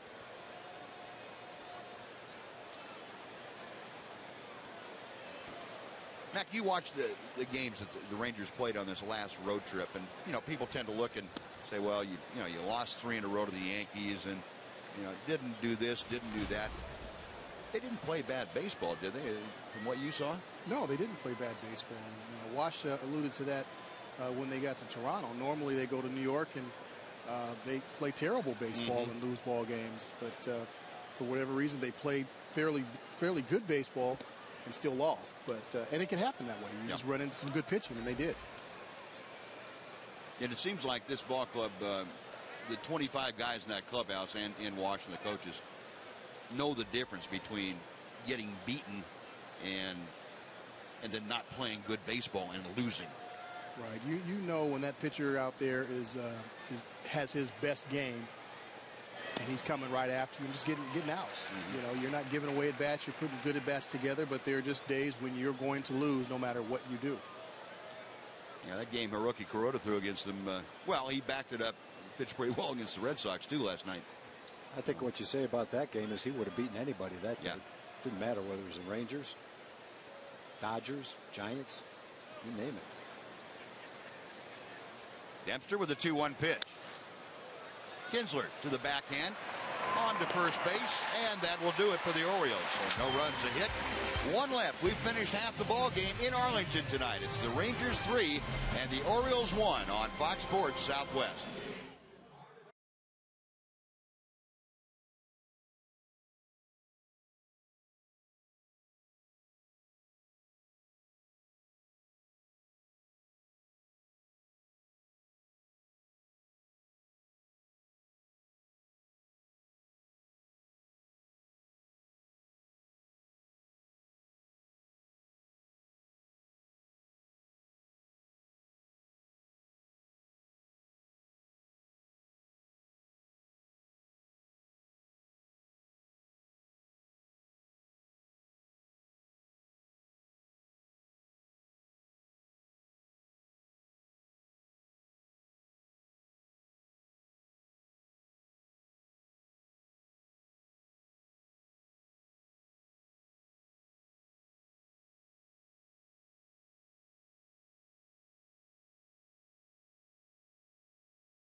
The regular season begins with Fox NFL Sunday doubleheader.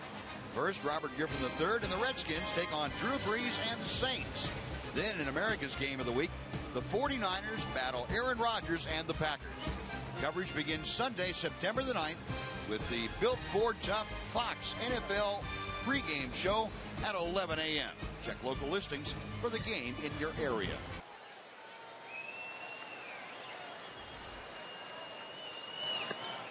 Josh Hamilton leading things off here in the 5th inning. Rangers leading 3-1. Hamilton has struck out into a double play tonight and skied to center field.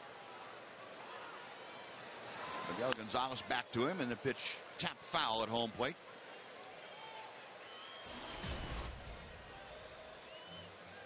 What do you think, Mac, of what you've seen of Josh Hamilton of late?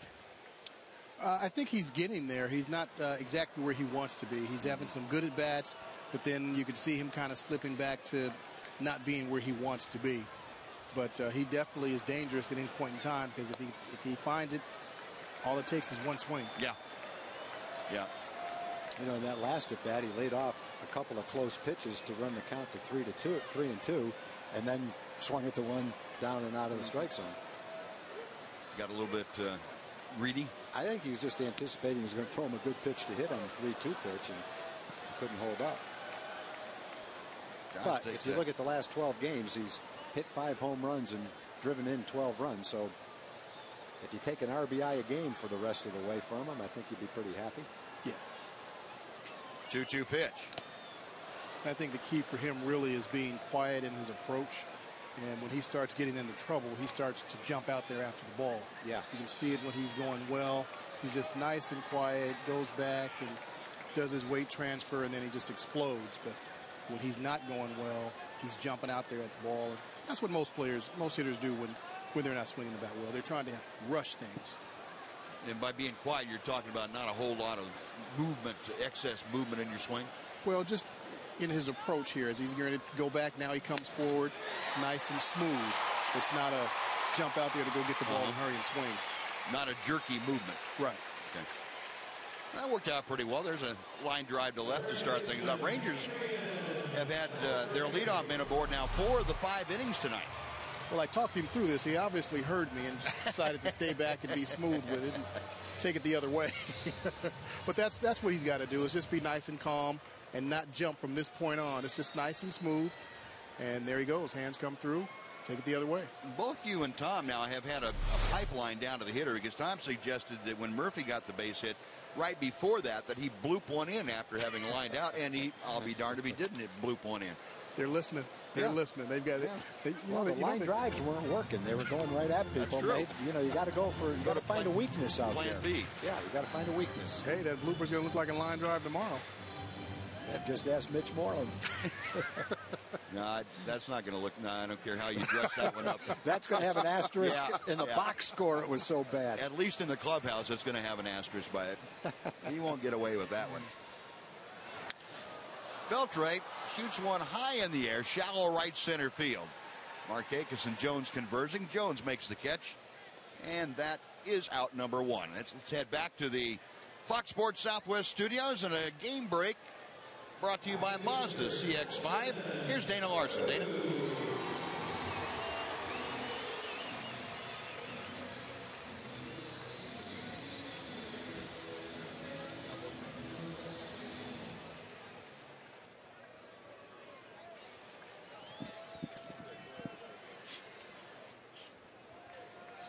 All right, Dana, thank you. Here's Nelly Cruz. Nelly had a big walk in the 4th inning, and he's not going to walk here. He rams one into the gap in left center field. That's going to be almost to the wall. Steven around third is Hamilton. He will score without a throw, and Nelly Cruz, an RBI double, makes it 4-1 Texas. Well, there's been a couple bloopers. That was not one of them. Now we could talk, Mac. Did we ever get jammed like that? We never hit a line drive like that. Not either. We've all hit line drives, but not quite like that. No, I don't think many people can hit them like that. My line drive like that went about half as far. My line drives were the David Murphy blooper. Look at that thing, like a shot, boy. Well, that's like just about how the Rangers hit every ball yesterday. They did. They really did. That's when you like hitting behind Josh Hamilton when he's on first base, because he's going to score on a double. Well, Hamilton gets the run, and the Rangers now have a 3-run bulge. Here's Michael Young. Michael, a ground ball to short and a line drive to left field. 0 for 2 tonight. Cruz at second. And Young hits one off the end of the bat out to second base. Andino will throw him out. On to third goes Cruz. He's there with 2 away for David Murphy.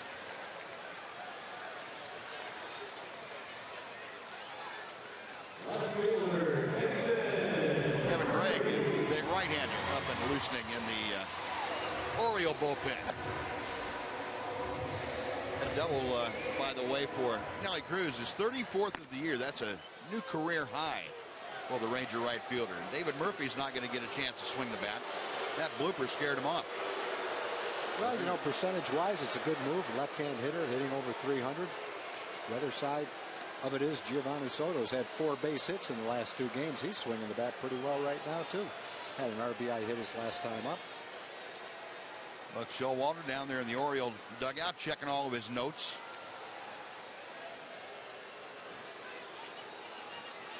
And the 4th wide one will be delivered by Miguel Gonzalez. So Murph draws the intentional walk. That puts runners at the corners, 2 outs. And here comes Giovanni Soto. Soto 1 for 1 tonight with that RBI single in the 4th inning. That put the Rangers on top at that juncture, 2-1. Giovanni also hit by a pitch, his first time up.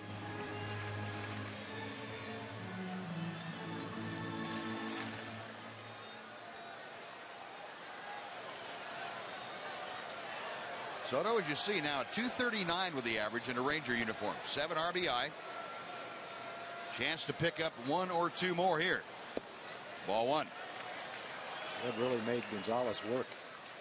He's at 90. Next pitch will be his 98th pitch. He's averaging about 20 pitches an inning.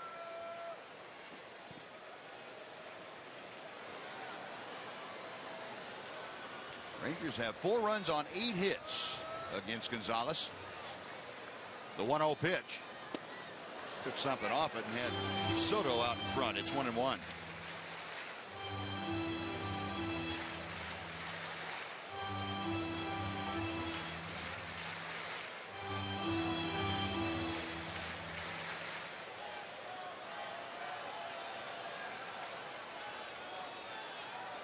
Gonzalez okays the sign, comes set.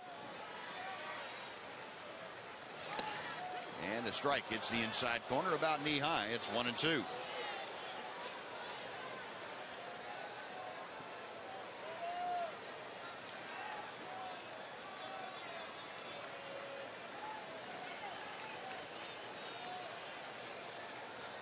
Wieters checking with the third base dugout.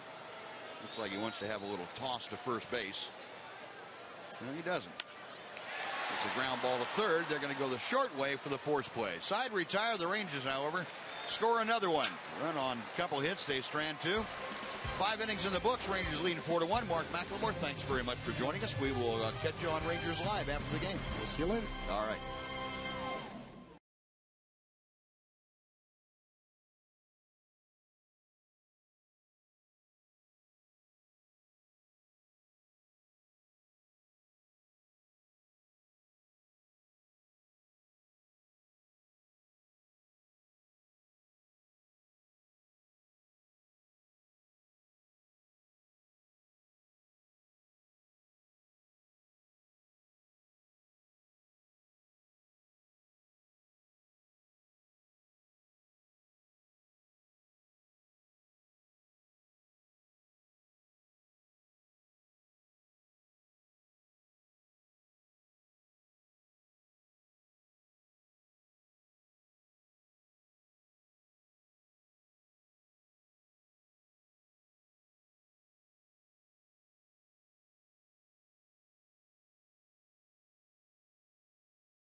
Sports Southwest is brought to you by your Texas Ford dealers. Head to your Texas Ford dealer and drive the best in Texas. And by AT&T, the nation's largest 4G network. AT&T, rethink possible. The Rangers leading 4-1 now as they've scored in each of the last 2 innings. And Dempster headed back out to the mound. He is going to begin by throwing his 70th pitch of the night here to start the 6th inning, and it will be to Adam Jones. Must be Rangers captain who got thrown into a hot dryer. Kind of shrunk up a little bit. I always thought he was older than that too. Maybe not.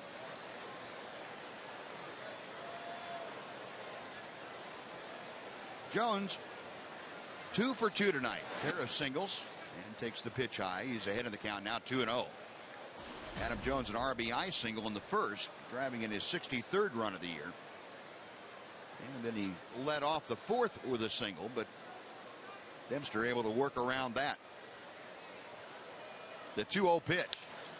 Chopper to third. Beltre plays the big hop, slings it across the diamond, and that is out number 1. Let's welcome Anthony Andro into the show. Anthony. Hey, Buzz. How's it going? It's wonderful. Thank you. How are you? Well, good. We're just talking with the people in Game Connect and talking about what's going on Twitter tonight. And I guess the big thing is you got to give credit for the Rangers fans for knowing their team. They knew they were going to get to Miguel Gonzalez, and they did through second, third time through the order. And also a lot of praise going Ryan Dempster's way. This is his best outing he's had here at Rangers Ballpark. So a lot of good signs for the Rangers fans tonight, so they're happy to see what they're getting tonight.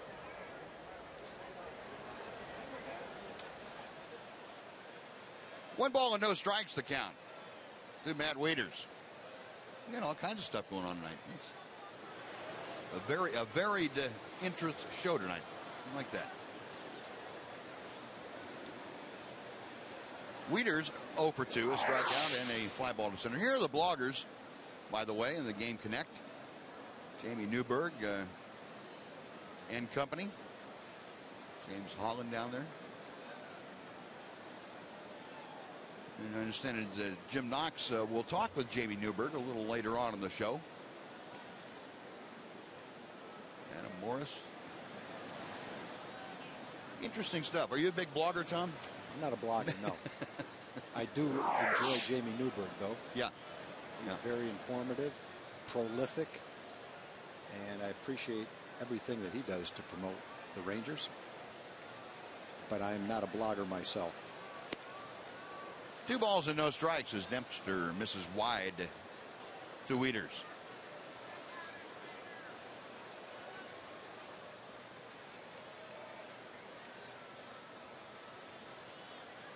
Right into the wind, and the pitch swung on and missed. And that ball working its way away from the business into the bat of Matt Wieters. It's 2-1. Dempster tonight has struck out 4 and walked a couple. And he misses high there to make it 3-1. He's only allowed the 4 hits, the 1 run back in the first inning. Since then, he has shut the Orioles out.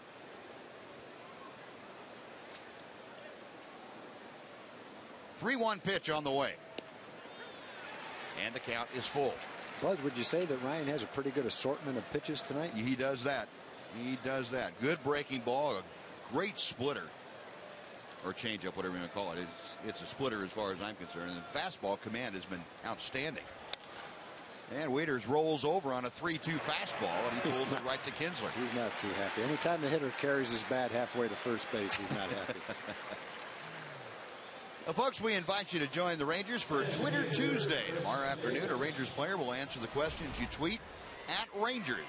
Follow at Rangers tomorrow to learn who and how to submit your questions.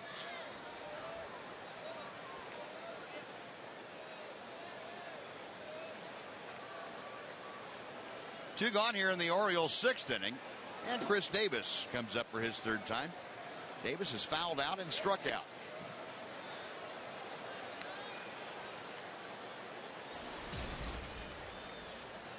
I would imagine when you talk to Ryan Dempster after the ballgame, assuming this goes on the way it is right now and nothing untoward happens, there's a line drive to Moreland, that Ryan Dempster will say this is probably the best I have been in a Ranger uniform in the 4 starts.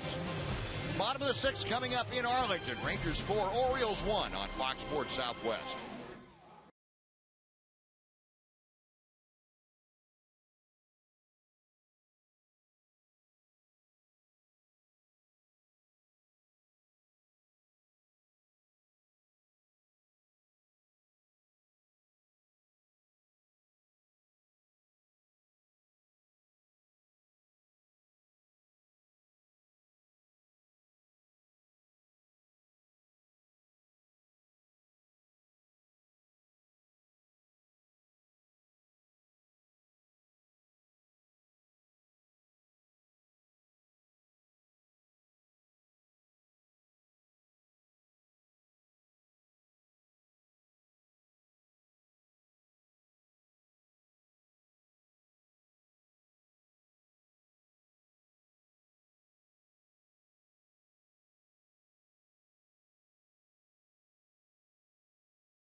Sonic Slam inning brought to you by Sonic. Tonight, the jackpot is worth $500 and dinner for two at Sonic Drive-In. Tonight, the Rangers are hitting for Charles Clay from Fort Worth. And if a Ranger hits a grand slam during the inning, Charles Clay from Fort Worth will win $25,000. And you can register at any participating Sonic restaurant. So good luck, Charles, and you'll come away with some cash out of this inning. Mitch Moreland to start things off, and he will be facing a new Oriole pitcher. As Miguel Gonzalez has finished after 5 innings, it's the right-hander Kevin Gregg that has come on. Well, Kevin Gregg has been a solid relief pitcher for a long time. In fact, there were a number of years he was a closer. Orioles have an excellent, we talked about that in the pregame show, Buzz. They've got an excellent bullpen. Their bullpen ERA is right around 3. It's one of the top bullpens in the league. They've got a lot of good arms out there. It's been a big part of their success this year. Really gets it. Here's the Mitch Moreland last time up. I'm not even sure that watching that Little League World Series today, that would have been out of the Little League World Series inning infield. To center field comes Adam Jones on the run. He makes the catch. Mitch Moreland is the first out. Now back to the top of the order for Ian Kinsler. Well, in fact, over the last 5 years, Gregg has saved anywhere from 22 to 37 games. He's been a closer the last 5 years.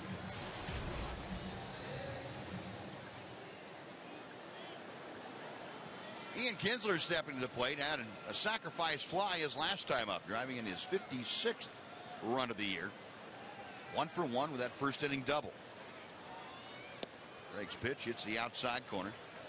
Gregg working for the first time since the 16th, 4 days ago against the Red Sox. And Kinsler pops one up. Omar Quintanilla, the shortstop, waving his arms, makes the catch, and there are 2 gone for Elvis Andrus.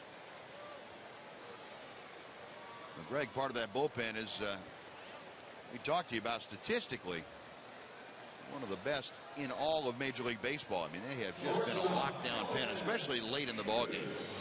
Showed you that one statistic. They have not lost a game when they've led after the 7th inning. And this bullpen is not one you want to fall behind and try to play catch up against. It just doesn't happen late in the ball game very often. Elvis 1 for 3. He looks at a strike.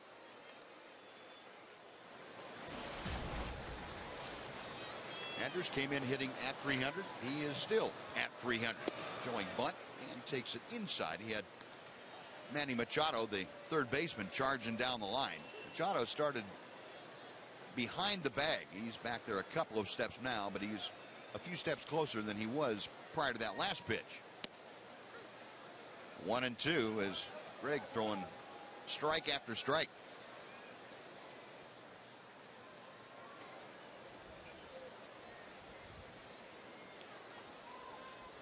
Rangers 4 runs on 8 hits. The Orioles 1 run on 4 hits tonight. Gregg to the wind, and the pitch is tapped foul.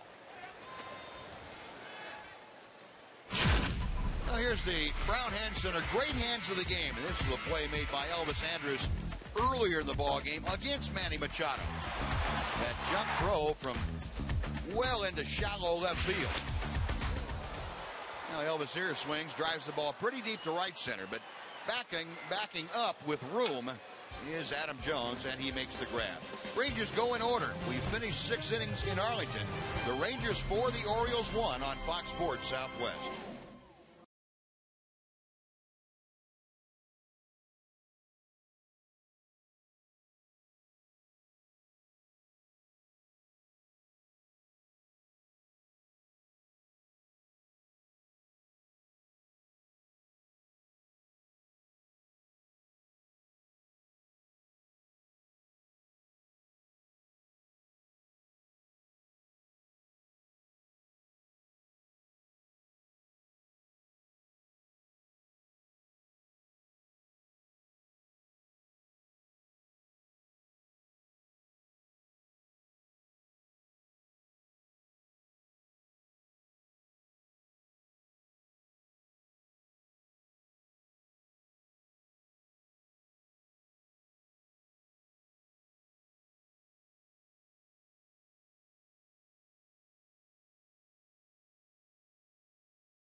Seventh inning, Rangers lead the Orioles 4-1, and Buzz and Tom with Jamie Newberg here, one of the bloggers doing Game Connect tonight. What do you think about Game Connect? Well, it's sort of like arena Twitter. You know, you got all these bells and whistles, and you're, pitch by pitch. You can look at batter versus pitcher tendencies and everything. So, I mean, it's definitely a different way to take in the game. There's a lot to do on it. There we go. We'll let you get back to work. So, fans, log on to foxsportssouthwest.com, then click the Rangers Game Connect tab, and you're right in. All right, Jamie, appreciate it. Thanks. You bet. All right, Buzz.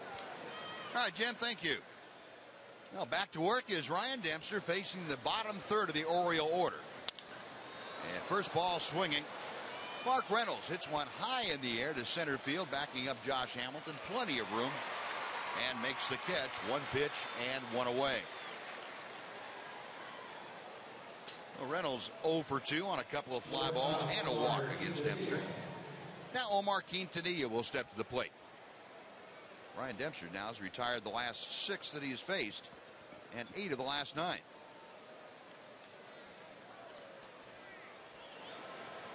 Quintanilla has grounded to first and struck out.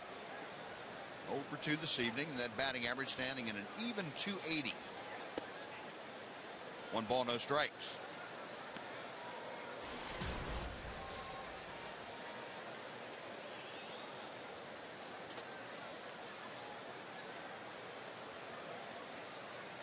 Dempster back to him. Gets that one in to even the count. And one thing Ryan's definitely been able to do, Buzz, is when the hitter anticipates a fastball, throw him something that's not a fastball. Yeah. I don't think if you're a hitter, you have the slightest idea what he's going to throw tonight. You have to just adjust to what you see. Yeah, and Dempster has that ability too to add and subtract on the fastball a little bit, and it looks like on the breaking ball a little bit too tonight. Been able to throw some hard breaking balls and some not quite as hard, 3 or 4 or 5 miles an hour different. Check swing, that's a strike. Well placed 87 mile an hour fastball. And in both strikes to Quintanilla, it's been a 1-0 pitch. It's been a 2-1 pitch. I'm sure Quintanilla was thinking fastball. He didn't really get his 91 mile an hour fastball. He got something else. Now the 2-2. Got him out of there, and the count has gone full. Quintanilla hitting in the number 8 slot, trying to get aboard in front of Manny Machado, who's waiting in the on-deck circle.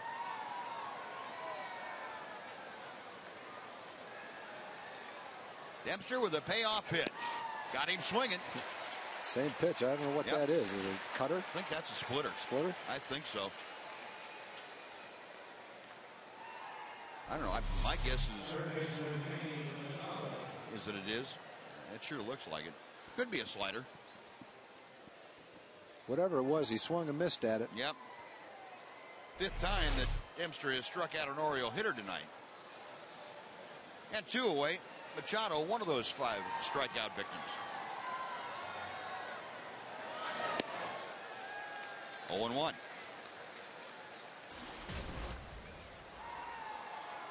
Saw that great play that Elvis Andrus made last time Machado was at the plate. That jump throw from just on the outfield grass.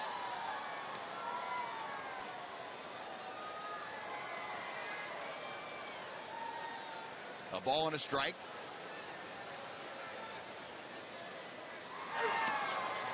And it's 2-1.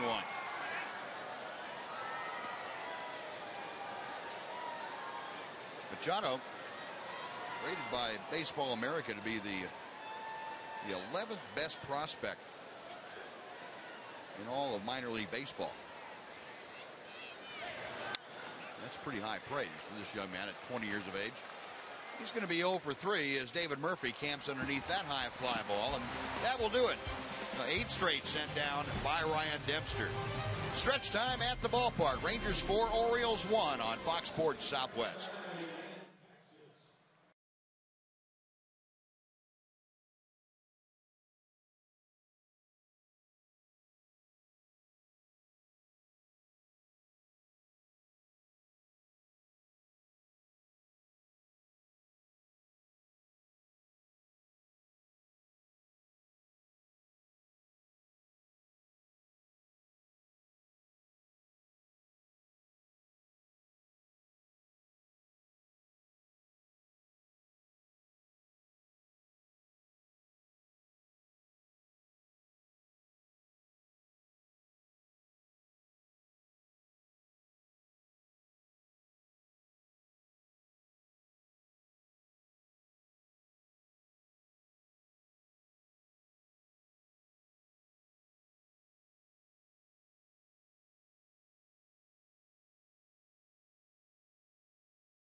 Express, earning your trust since 1968.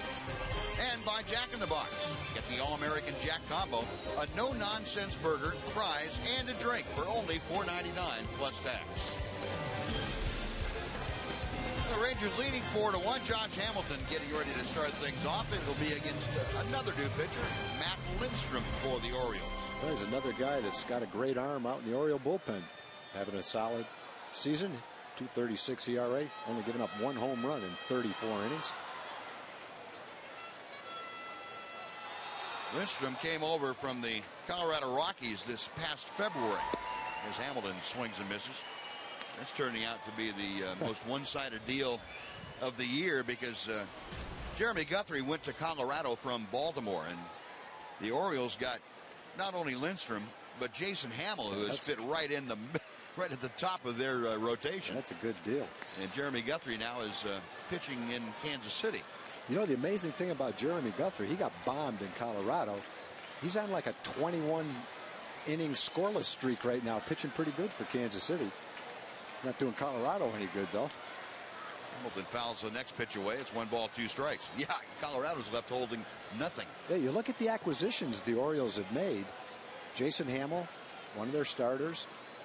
Lindstrom came over in the trade you just talked about, and then we talked about the waiver claims from the Rangers that brought O'Day and Strope. They've made some good acquisitions to strengthen the bullpen to make them the team that they are, as well as the rotation. Yep. Then they picked, there's Darren, then picked up Gonzalez tonight, starter, in the same kind of fashion. He was released. And they went out and found Nate McLouth, who's a former All-Star left fielder. Yeah, they've done a good. You have to give them credit. They've done a good job. Tommy Hunter's in the rotation. Chris Davis. It's kind of like the Rangers East. Hamilton is swinging a miss. That's a good breaking ball right there. Boy, that back foot slider down there, and that is out number 1. The folks, Fox Sports Southwest and 105.3 The Fan are calling on you to save 1,000 every Friday this month. Saving 1,000 is a traveling blood drive to help save 1,000 lives through blood donation. 154 donors gave blood in Tarrant County on Friday, and our total lives saved after 3 weeks stands at 693 with 2 Fridays to go. This Friday, go to the Tico Arts Theater in the Bishop's Art District in Dallas from 7 a.m. to 2 p.m. and help us save 1,000.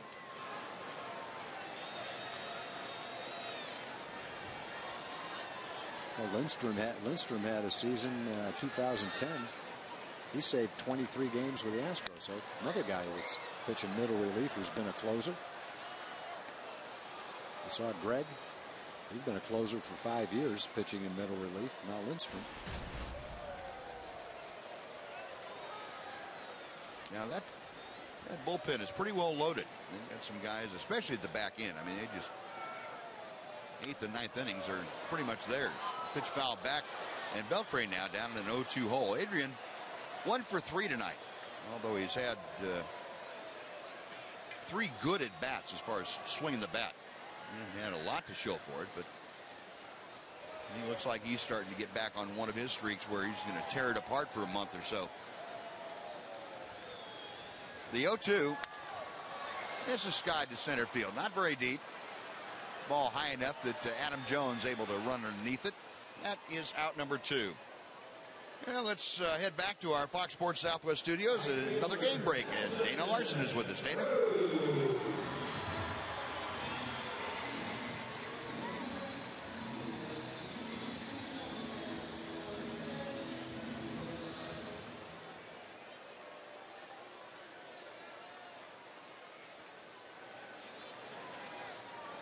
All right, Dana, thank you.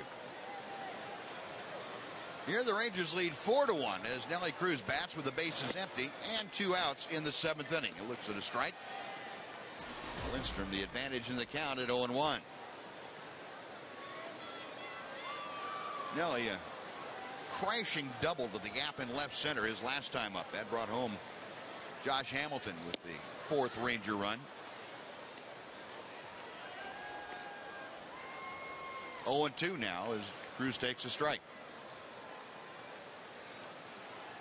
So Nelly with the average 270. He is 1 for 2 tonight. 74 runs driven in. And that check swing foul will keep the count at 0-2.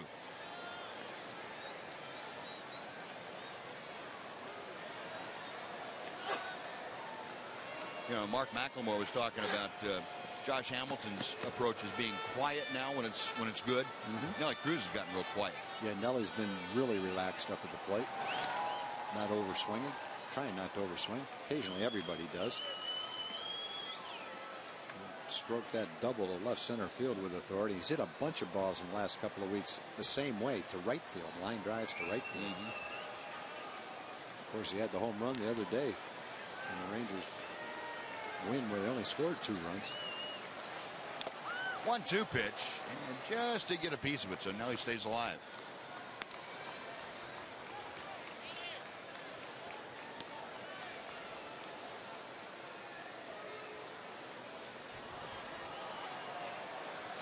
A lot of pitches up for Cruz. You see a lot of teams try to pitch Nelly up above belt high, or right at belt high, if not above.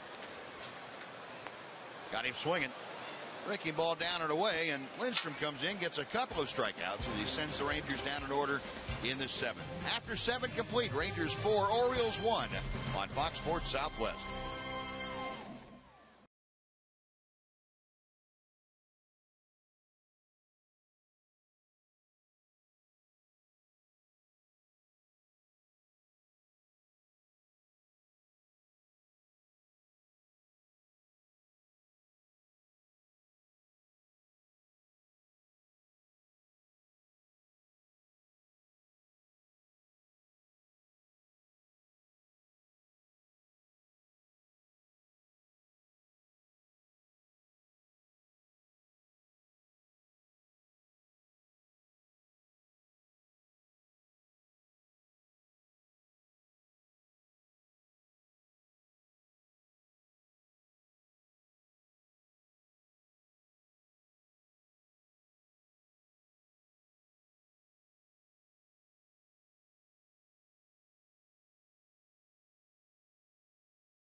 Eighth inning, Rangers still leading the Orioles 4-1. Buzz and Tom, time for the Progressive fan of the game. Believe it or not, we got Brian, came all the way in from Newcastle, England.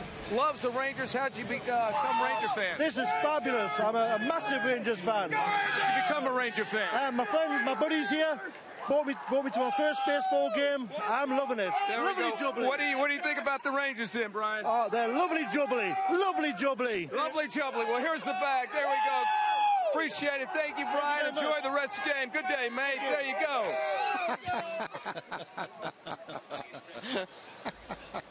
That's what I've never heard before. What do you say? Lovely. Lovely jubbly. Oh, man. Ryan Dempster back out there for the 8th inning. And he is facing the top of the order, Nick Markakis.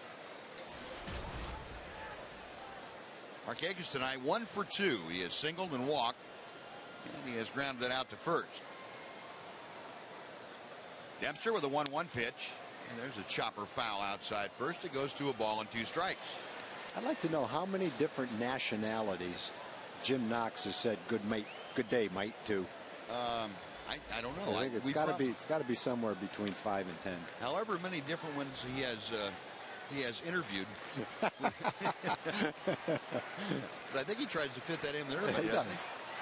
Isn't that the universal Knoxiism? You're from Germany. You're going to hear it. Good day, mate. 2-2 now. The count to Markakis. Nick Markakis, his first time in his career this year, had to spend a little time on the disabled list. He's a guy who you could pencil in for 155 plus games every year. He takes a strike here, and that ball come back. Just completely dumbfounded by that Ryan Dempster offering. Dempster gets his 6th strikeout of the night, and he now has retired 9 straight batters. That ball is inside and comes back and catches the inside corner. Man, he's making that ball dance in all different directions tonight. And he's being pinpointed with it too, which is what's amazing. Well, the Rangers got 8 innings from Matt Harrison yesterday, hoping to get 8 innings from Ryan today. And they're in the 11th game of 20 consecutive games. And so anytime your starter can pitch 8 innings and save it for your bullpen only 1 inning, just keeps those guys rested and stronger out there when you need them. And Dino takes a strike on the outside corner. It's 1-1. Dempster's still not to the 100 pitch level yet. He's 98 with that last offering.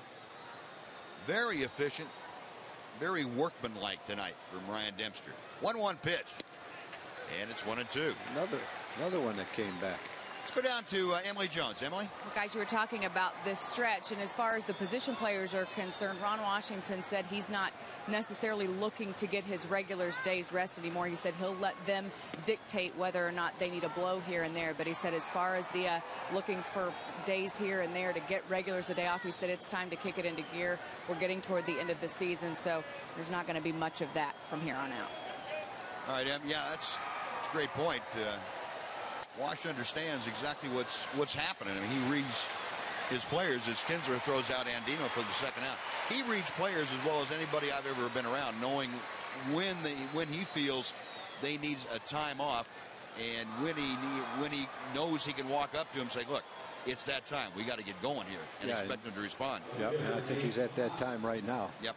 You know, these are young, strong guys in the prime of their career, and I think you start coming down the stretch and you just block it right out of their mind. Don't be thinking day off now. Be thinking 9 innings every day. Here's Nate McLeod through his 1 for 3 tonight. Yeah, you know, the last 2 years, this is about the time of year, give or take a week, that the Rangers started playing their best baseball of the year. And you can kind of expect, if you're Ron Washington, that feeling will kick in the clubhouse and translate onto the field. But I think from his standpoint, he's got to make sure that he's done what he has to get them to understand it is that time. Yeah, and I think what Ron would say is, I do that every day, but these guys know what it takes. They've been there the last couple of years, and they know what it takes. And the other thing he would say is, they may not have played their best baseball. They feel the best baseball's ahead of them, and that's kind of what you're talking about. But they grind it out every day. It's not like they're taking days off and sitting back and relaxing, thinking it'll kick in late. Just hasn't worked perfectly for them. Well, let's face it, they've got a 5-game lead and they're 20 games over 500. And if they haven't played their best baseball yet and there's 6 weeks to go, then got a chance of being looking at something pretty good. Yeah. Including tonight, 42 games left. And Dempster trying to put one in the win column and knock that down by 1. And that bat is... He didn't throw that thing either. That is sawed off completely. He's got about a little more than the handle above his hands. And with only that left in your hand, that's pretty good distance with the end of that bat. Watch what ends up in his hands. You probably won't even be able to see it. Well, there's maybe twice as big as one hand. Yeah, his top hand came off, or it would have covered the whole thing up. Watch out, Mitch. Well, he did the right thing. Mitch was not going to play that bat. Again, the 2-2 pitch. And the count has gone full.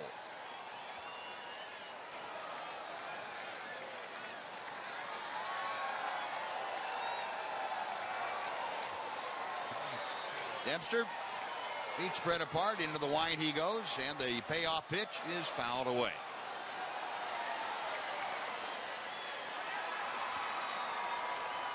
Well, McLeod hanging tough.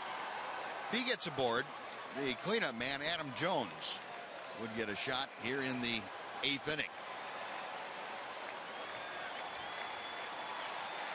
Dempster okays the sign. Again, the 3-2. Popped up, and this will again reach the seats on the third base side.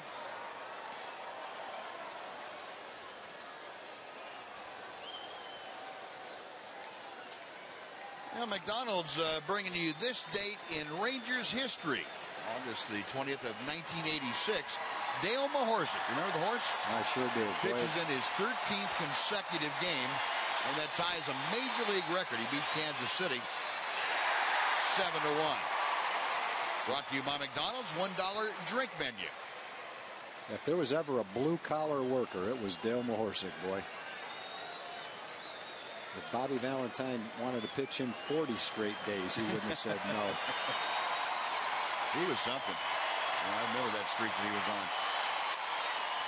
This one's put in play, and it's not going very far. Hamilton trotting in. He will center himself under the ball and makes the catch. And Ryan Dempster threw 8 very impressive innings. And we'll go to the bottom of the 8th. Rangers 4, Orioles 1 on Fox Sports Southwest.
Pitching matchups brought to you by Chevron. Be Chris Tillman, the big right-hander for the Baltimore Orioles at 5-2. He'll be opposed by an even taller right-hander, Scott Feldman, who is 6-8, 463 for Scott. It'll be a 7 o'clock start right here on Fox Sports Southwest. Oh, we head to the bottom of the 8th inning. Rangers coming to bat now for the 3rd straight inning. They will face a pitcher coming out of the bullpen. This is the veteran, J.C. Romero. Yeah, Romero's a recent acquisition. He's the only lefty in the Oriole bullpen. And just like the Rangers, the Orioles have an 8-man bullpen and a 3-man bench. 6, 7 right-handers and 1 left-hander, J.C. Romero. You know, the ageless left-hander on to face Michael Young to start things off. It'll be Young, Murphy, and Soto. First pitch to Michael, and floats outside for ball 1. Michael 0 for 3 tonight. Grounded out twice and lined sharply to left field. Ryan Dempster finished strong. He retired the last 11 Orioles that he faced. And around 110 pitches, you would think that would be it for him. And Joe Nathan's throwing out in the bullpen. Joe Nathan of the 22 consecutive saves is the man throwing. And Michael Young bangs one to left field for a base hit. It's up the alley. Young not stopping at first. McLeod up with the ball. The throw to second is cut off. And Michael Young with a leadoff double here in the 8th inning. That's the 3rd ball that he has hit right on the nose tonight. Finally he found one that landed in no man's land out there. We'll take a look at the doubles leader since 2006 in the American League. Robbie Cano leads everyone with 284. Markakis, now Michael Young, 258. Ortiz, Beltre, Pretty impressive list of guys who make a habit of driving out doubles. There's a chopper foul down the first base line by Murph. Good try by David. He's trying to pull the ball on the right side, move Michael over to third, pick up another run. Hey Tom, opening night 1972. All of the Rangers got Justin cowboy boots and 10-gallon hats. Do you still have yours? Great question. The hat was worn by my son Ben. We've got pictures of it. It was too big for him when he was probably 7 or 8 years old for Halloween. He dressed up like a cowboy. I'll never forget that. He's got a flannel shirt on. I can still see the picture. And that became kind of the hat that everybody wore, all 3 of our kids, for Halloween when they were a cowboy. The boots were blue boots. I kept them for a long time and ended up signing both boots, and they were sold at an auction, at a charity auction. I think they probably brought 50 cents to the auction. But yeah, everybody got a pair of blue cowboy boots and a hat. Good for you. Yeah, none of us had been to Texas. Most of us had never been to Texas before. The boots that Ted Williams got that day actually had baseball cleats on the bottom of them, which made them relatively useless to wear. But I can remember the picture from back then. Everybody lined up on the first base line with their cowboy hats, and everybody's got this kind of sheepish look on their face. Why are we here? David Murphy right back up the middle. Michael Young around third will score without a throw. And David Murphy with the RBI single, his second of the night. It is 5-1 Texas. It's going to be pretty hard to get David Murphy out of the lineup, playing on an everyday basis. The only way you're going to do it is after he goes 2 for 4 in the 8th inning and Craig Gentry comes in to pinch run for him, because he's pounding the ball right now. Right-handers and left-handers knocking in big runs for the Rangers.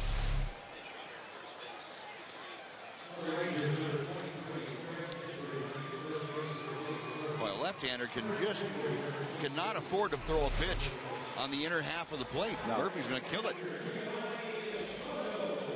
So Craig Gentry on as the pinch runner.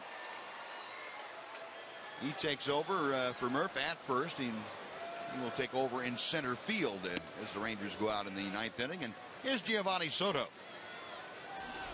Soto 1 for 2, an RBI single. Rangers now 5 runs on 10 hits.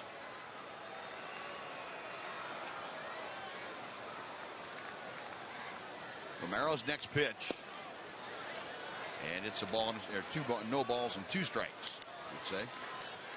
Now, it's good to see this carry over. The Rangers, after their last offensive explosion in New York, the final day there, they won 10-6, and then they had it shut down the first game in Toronto. And after the 11-run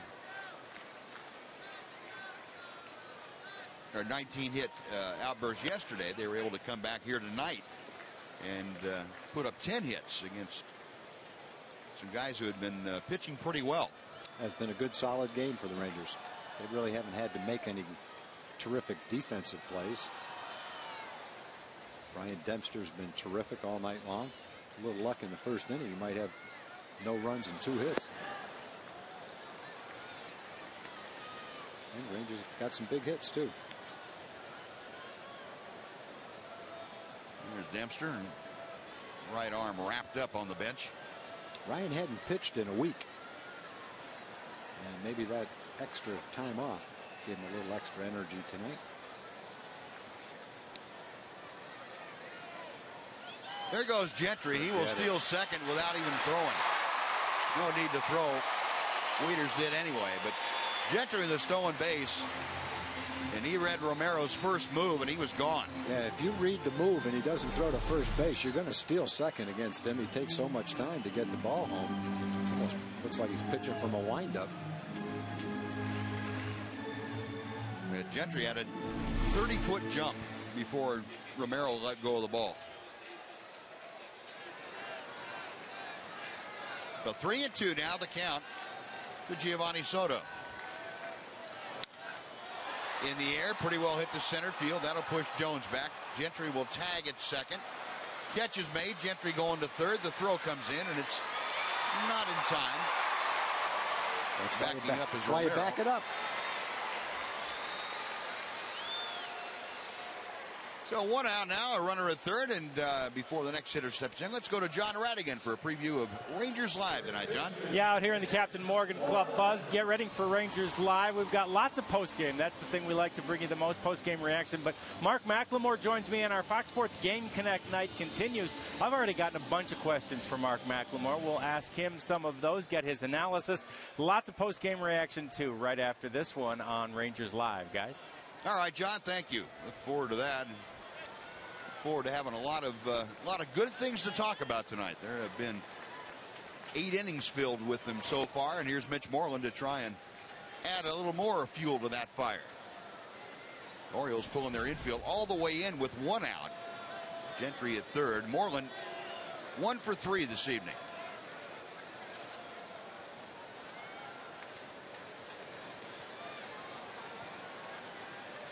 Romero's next pitch.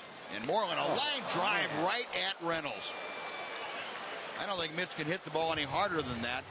And Reynolds just happened to be positioned in exactly that spot. That's a second rope that's been hit with a man on third base in less than 2 outs. That's a beautiful swing. Quick bat against the lefty. And Adrian Beltre hit one to shortstop. So the Rangers have blooped a couple in, but they've had some line drives caught, too.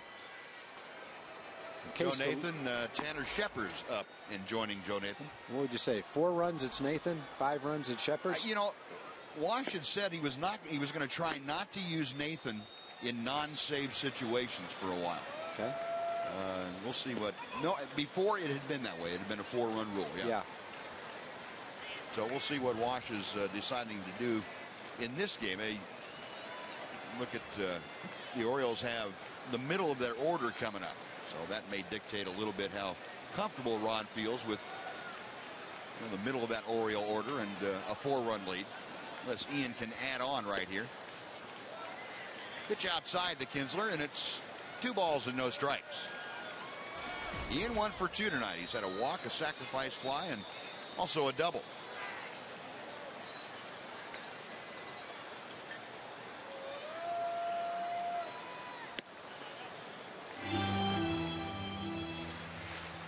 Three balls and no strikes.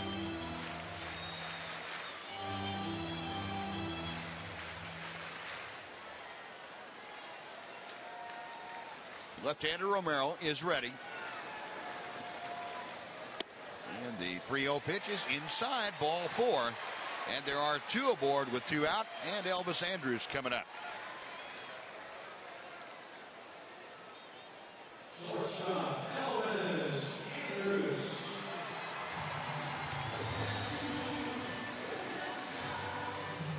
Elvis an infield single in the first instant. He's flied out a couple of times and grounded out.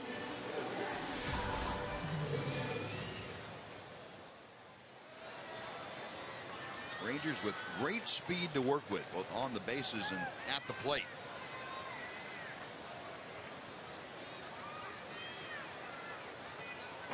Romero set. And the pitch is low to Elvis. It's 1 ball, no strikes.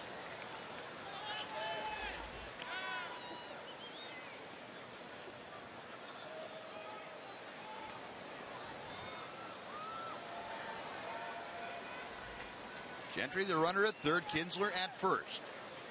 Rangers have put an extra run on the board here in the 8th. They're looking for more. As the pitch is inside, it's now 2-0, and Wieters going to go out and have a chat with the left-hander J.C. Romero.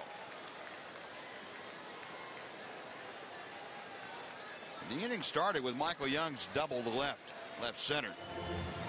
And then David Murphy against Romero. Powdered one right back through the middle for his second RBI hit of the night. Gentry ran for Murphy and promptly stole second base. Giovanni Soto skied to center field, and that let Gentry hit on to third. It was a slow tapper down the third baseline. Machado off balance throw, and he just did get Elvis. The one-hop throw got there a half step before Elvis got there himself. A run on 2 hits and 2 left. 9th inning time. Looks like it'll be Joe Nathan on Fox Sports Southwest.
brought to you by your Texas Ford dealers. Head to your Texas Ford dealer for the summer sales event and enjoy some of the greatest deals of the season. Ford is the best in Texas. By Budweiser. Great times are waiting. Grab some buds.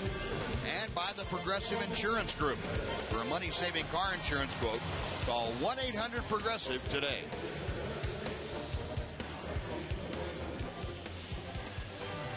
Crowd of a little better than 36,000 on hand here tonight. 36,257. I think I've seen the Rangers come back to town and keep the offense on a pretty good roll. 10 hits tonight, 5 runs they put up against the Orioles. And Joe Nathan will enter here in the 9th inning, a 5-1 lead, to try to close this ball game out. Ryan Dempster, 8 solid innings of work here tonight. Boy, I'll say, retired the last 11 hitters. Threw about 110 pitches. And I'll leave it up to Joe to close it out in quick fashion. Throw 13 pitches and let's go home. Now Adam Jones will start things off. Nathan from the windup. A strike on the foul. Jones tonight, 2 for 3. Singles his first 2 times to the plate, then grounded out to third in the 6th inning. His RBI single back in the first, plating the only Orioles run to this point. Dempster, after that first inning, allowed just 2 base hits to Baltimore for the next 7 innings. 1 ball, 1 strike. So a non-save situation for Joe Nathan. Remember, he has 22 consecutive saves to his credit. That's the longest streak in Rangers history.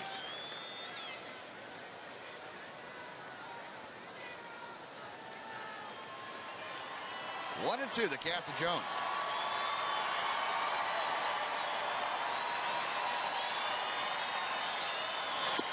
Got him. That snapping slider biting off the outside corner, and Jones is gone. That's out number 1. It'll bring up Matt Wieters. It's not easy to lay off of that after you've just seen a 95-mile-an-hour fastball.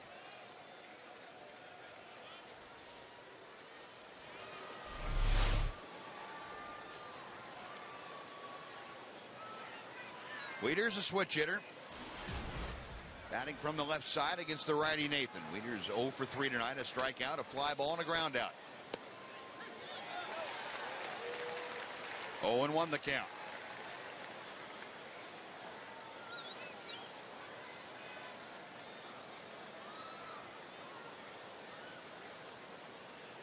Nathan back to the plate. Oh, he fired that fastball right through there at 95.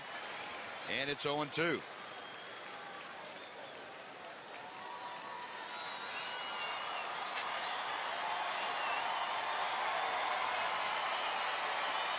Crowd getting behind Nathan. And Joe going up, but at a little too much elevation. A ball and 2 strikes. 22 consecutive saves. The club record that broke the old record set by Francisco Cordero that was at 21. That pitch just missed. It's 2-2. Wow, good news out of Oakland, Buzz. Yeah, Minnesota jumping out on top of the Oakland A's very early, 4-0. Coming into play tonight, the Athletics 4 or 5 games behind the Rangers. Pitch foul back. The Angels coming off a disastrous 4-game sweep at the hands of the Tampa Bay Rays. Now 9 games off the pace in the American League West. Yeah, the Rangers are going to see the Rays in this homestand, and boy, they're a team going pretty well right now. Matt Moore's starting to throw the ball great. David Price, best pitcher in the league right now. Jeremy Hellickson throwing the ball well. He beat Kansas City tonight. And that's the current situation in the AL West. Seattle's been playing well. They won 5 straight. High and away, the count has gone full now to Matt Wieters.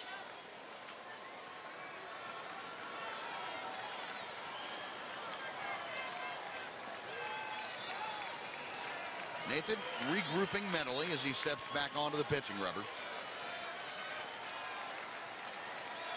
Now the payoff pitch. Got him swinging. 95 down in the zone. That is back-to-back strikeouts, 2 away, and Chris Davis coming to the plate.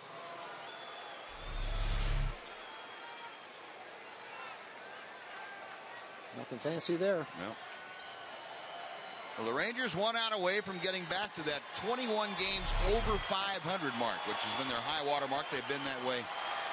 They've been at that plateau twice this year, and just for 1 day each. Trying to get back again with a victory here. And Chris Davis fouls off the first pitch from Joe Nathan. It's strike 1. Last time the Rangers were there was 8 days ago, and back on the 12th of August when they left on the road trip. First time back on June 30th. And they're trying to make it again on August the 20th. 0-1 pitch to Davis.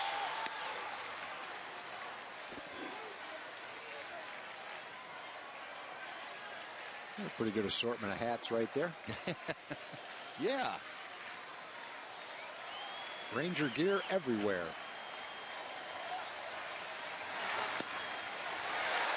It's something off, got the outside corner, and Orioles now down to their final strike. And the crowd on its feet.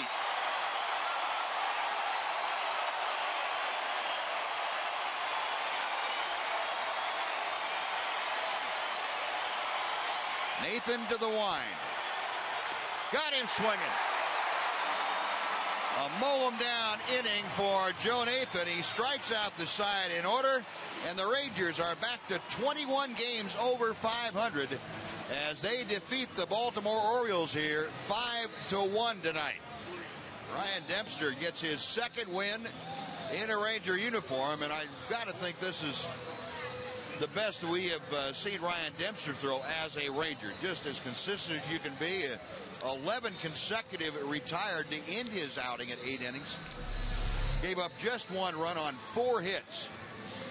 And Joe Nathan came on to finish it off, striking out Jones, Wieters, and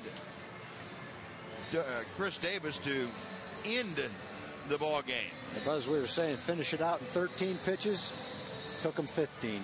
He didn't listen to you, no, did he? No, he wasn't listening. No. Unlike the hitters. Well, pitchers take a while to start trusting hitters. Yeah, that's right. This has been his first year here. He doesn't really know you all that well. He'll get to know you, though. I'll give him a mulligan. Okay. All right. So the Rangers get it done tonight as they open a 10-game homestand, and this is the first of 3 with the Baltimore Orioles. 5-1 the final, and let's head down to Jim Knox, who's standing by with David Murphy. Jim? All right, thanks, Buzz. I was just talking to David, said he's been on quite a tear. Let's see, the last 26 games, you're hitting .385. Tonight, 2 more hits, 2 more runs batted in. Can you pinpoint the reason you're seeing the ball extremely well right now? It just happens sometimes. Sometimes you feel good. Sometimes you're getting a little bit of luck. I didn't hit the ball extremely well tonight, but I found some holes. All right, what about Ryan Dempster? 8 solid innings, only gave up 1 run, and he only gave up 4 hits as well. He did exactly what he needed to. He pounds the strike zone. We got the lead for him, and he just continued to do that. There you go, David. Congratulations. A big night. Appreciate the time, Buzz. All right, Jim, thank you. Now the Rangers get it done. 5 runs on 10 hits for the Rangers tonight. 1 run on just 4 hits for the Orioles. That's going to do it for Tom and I from up here.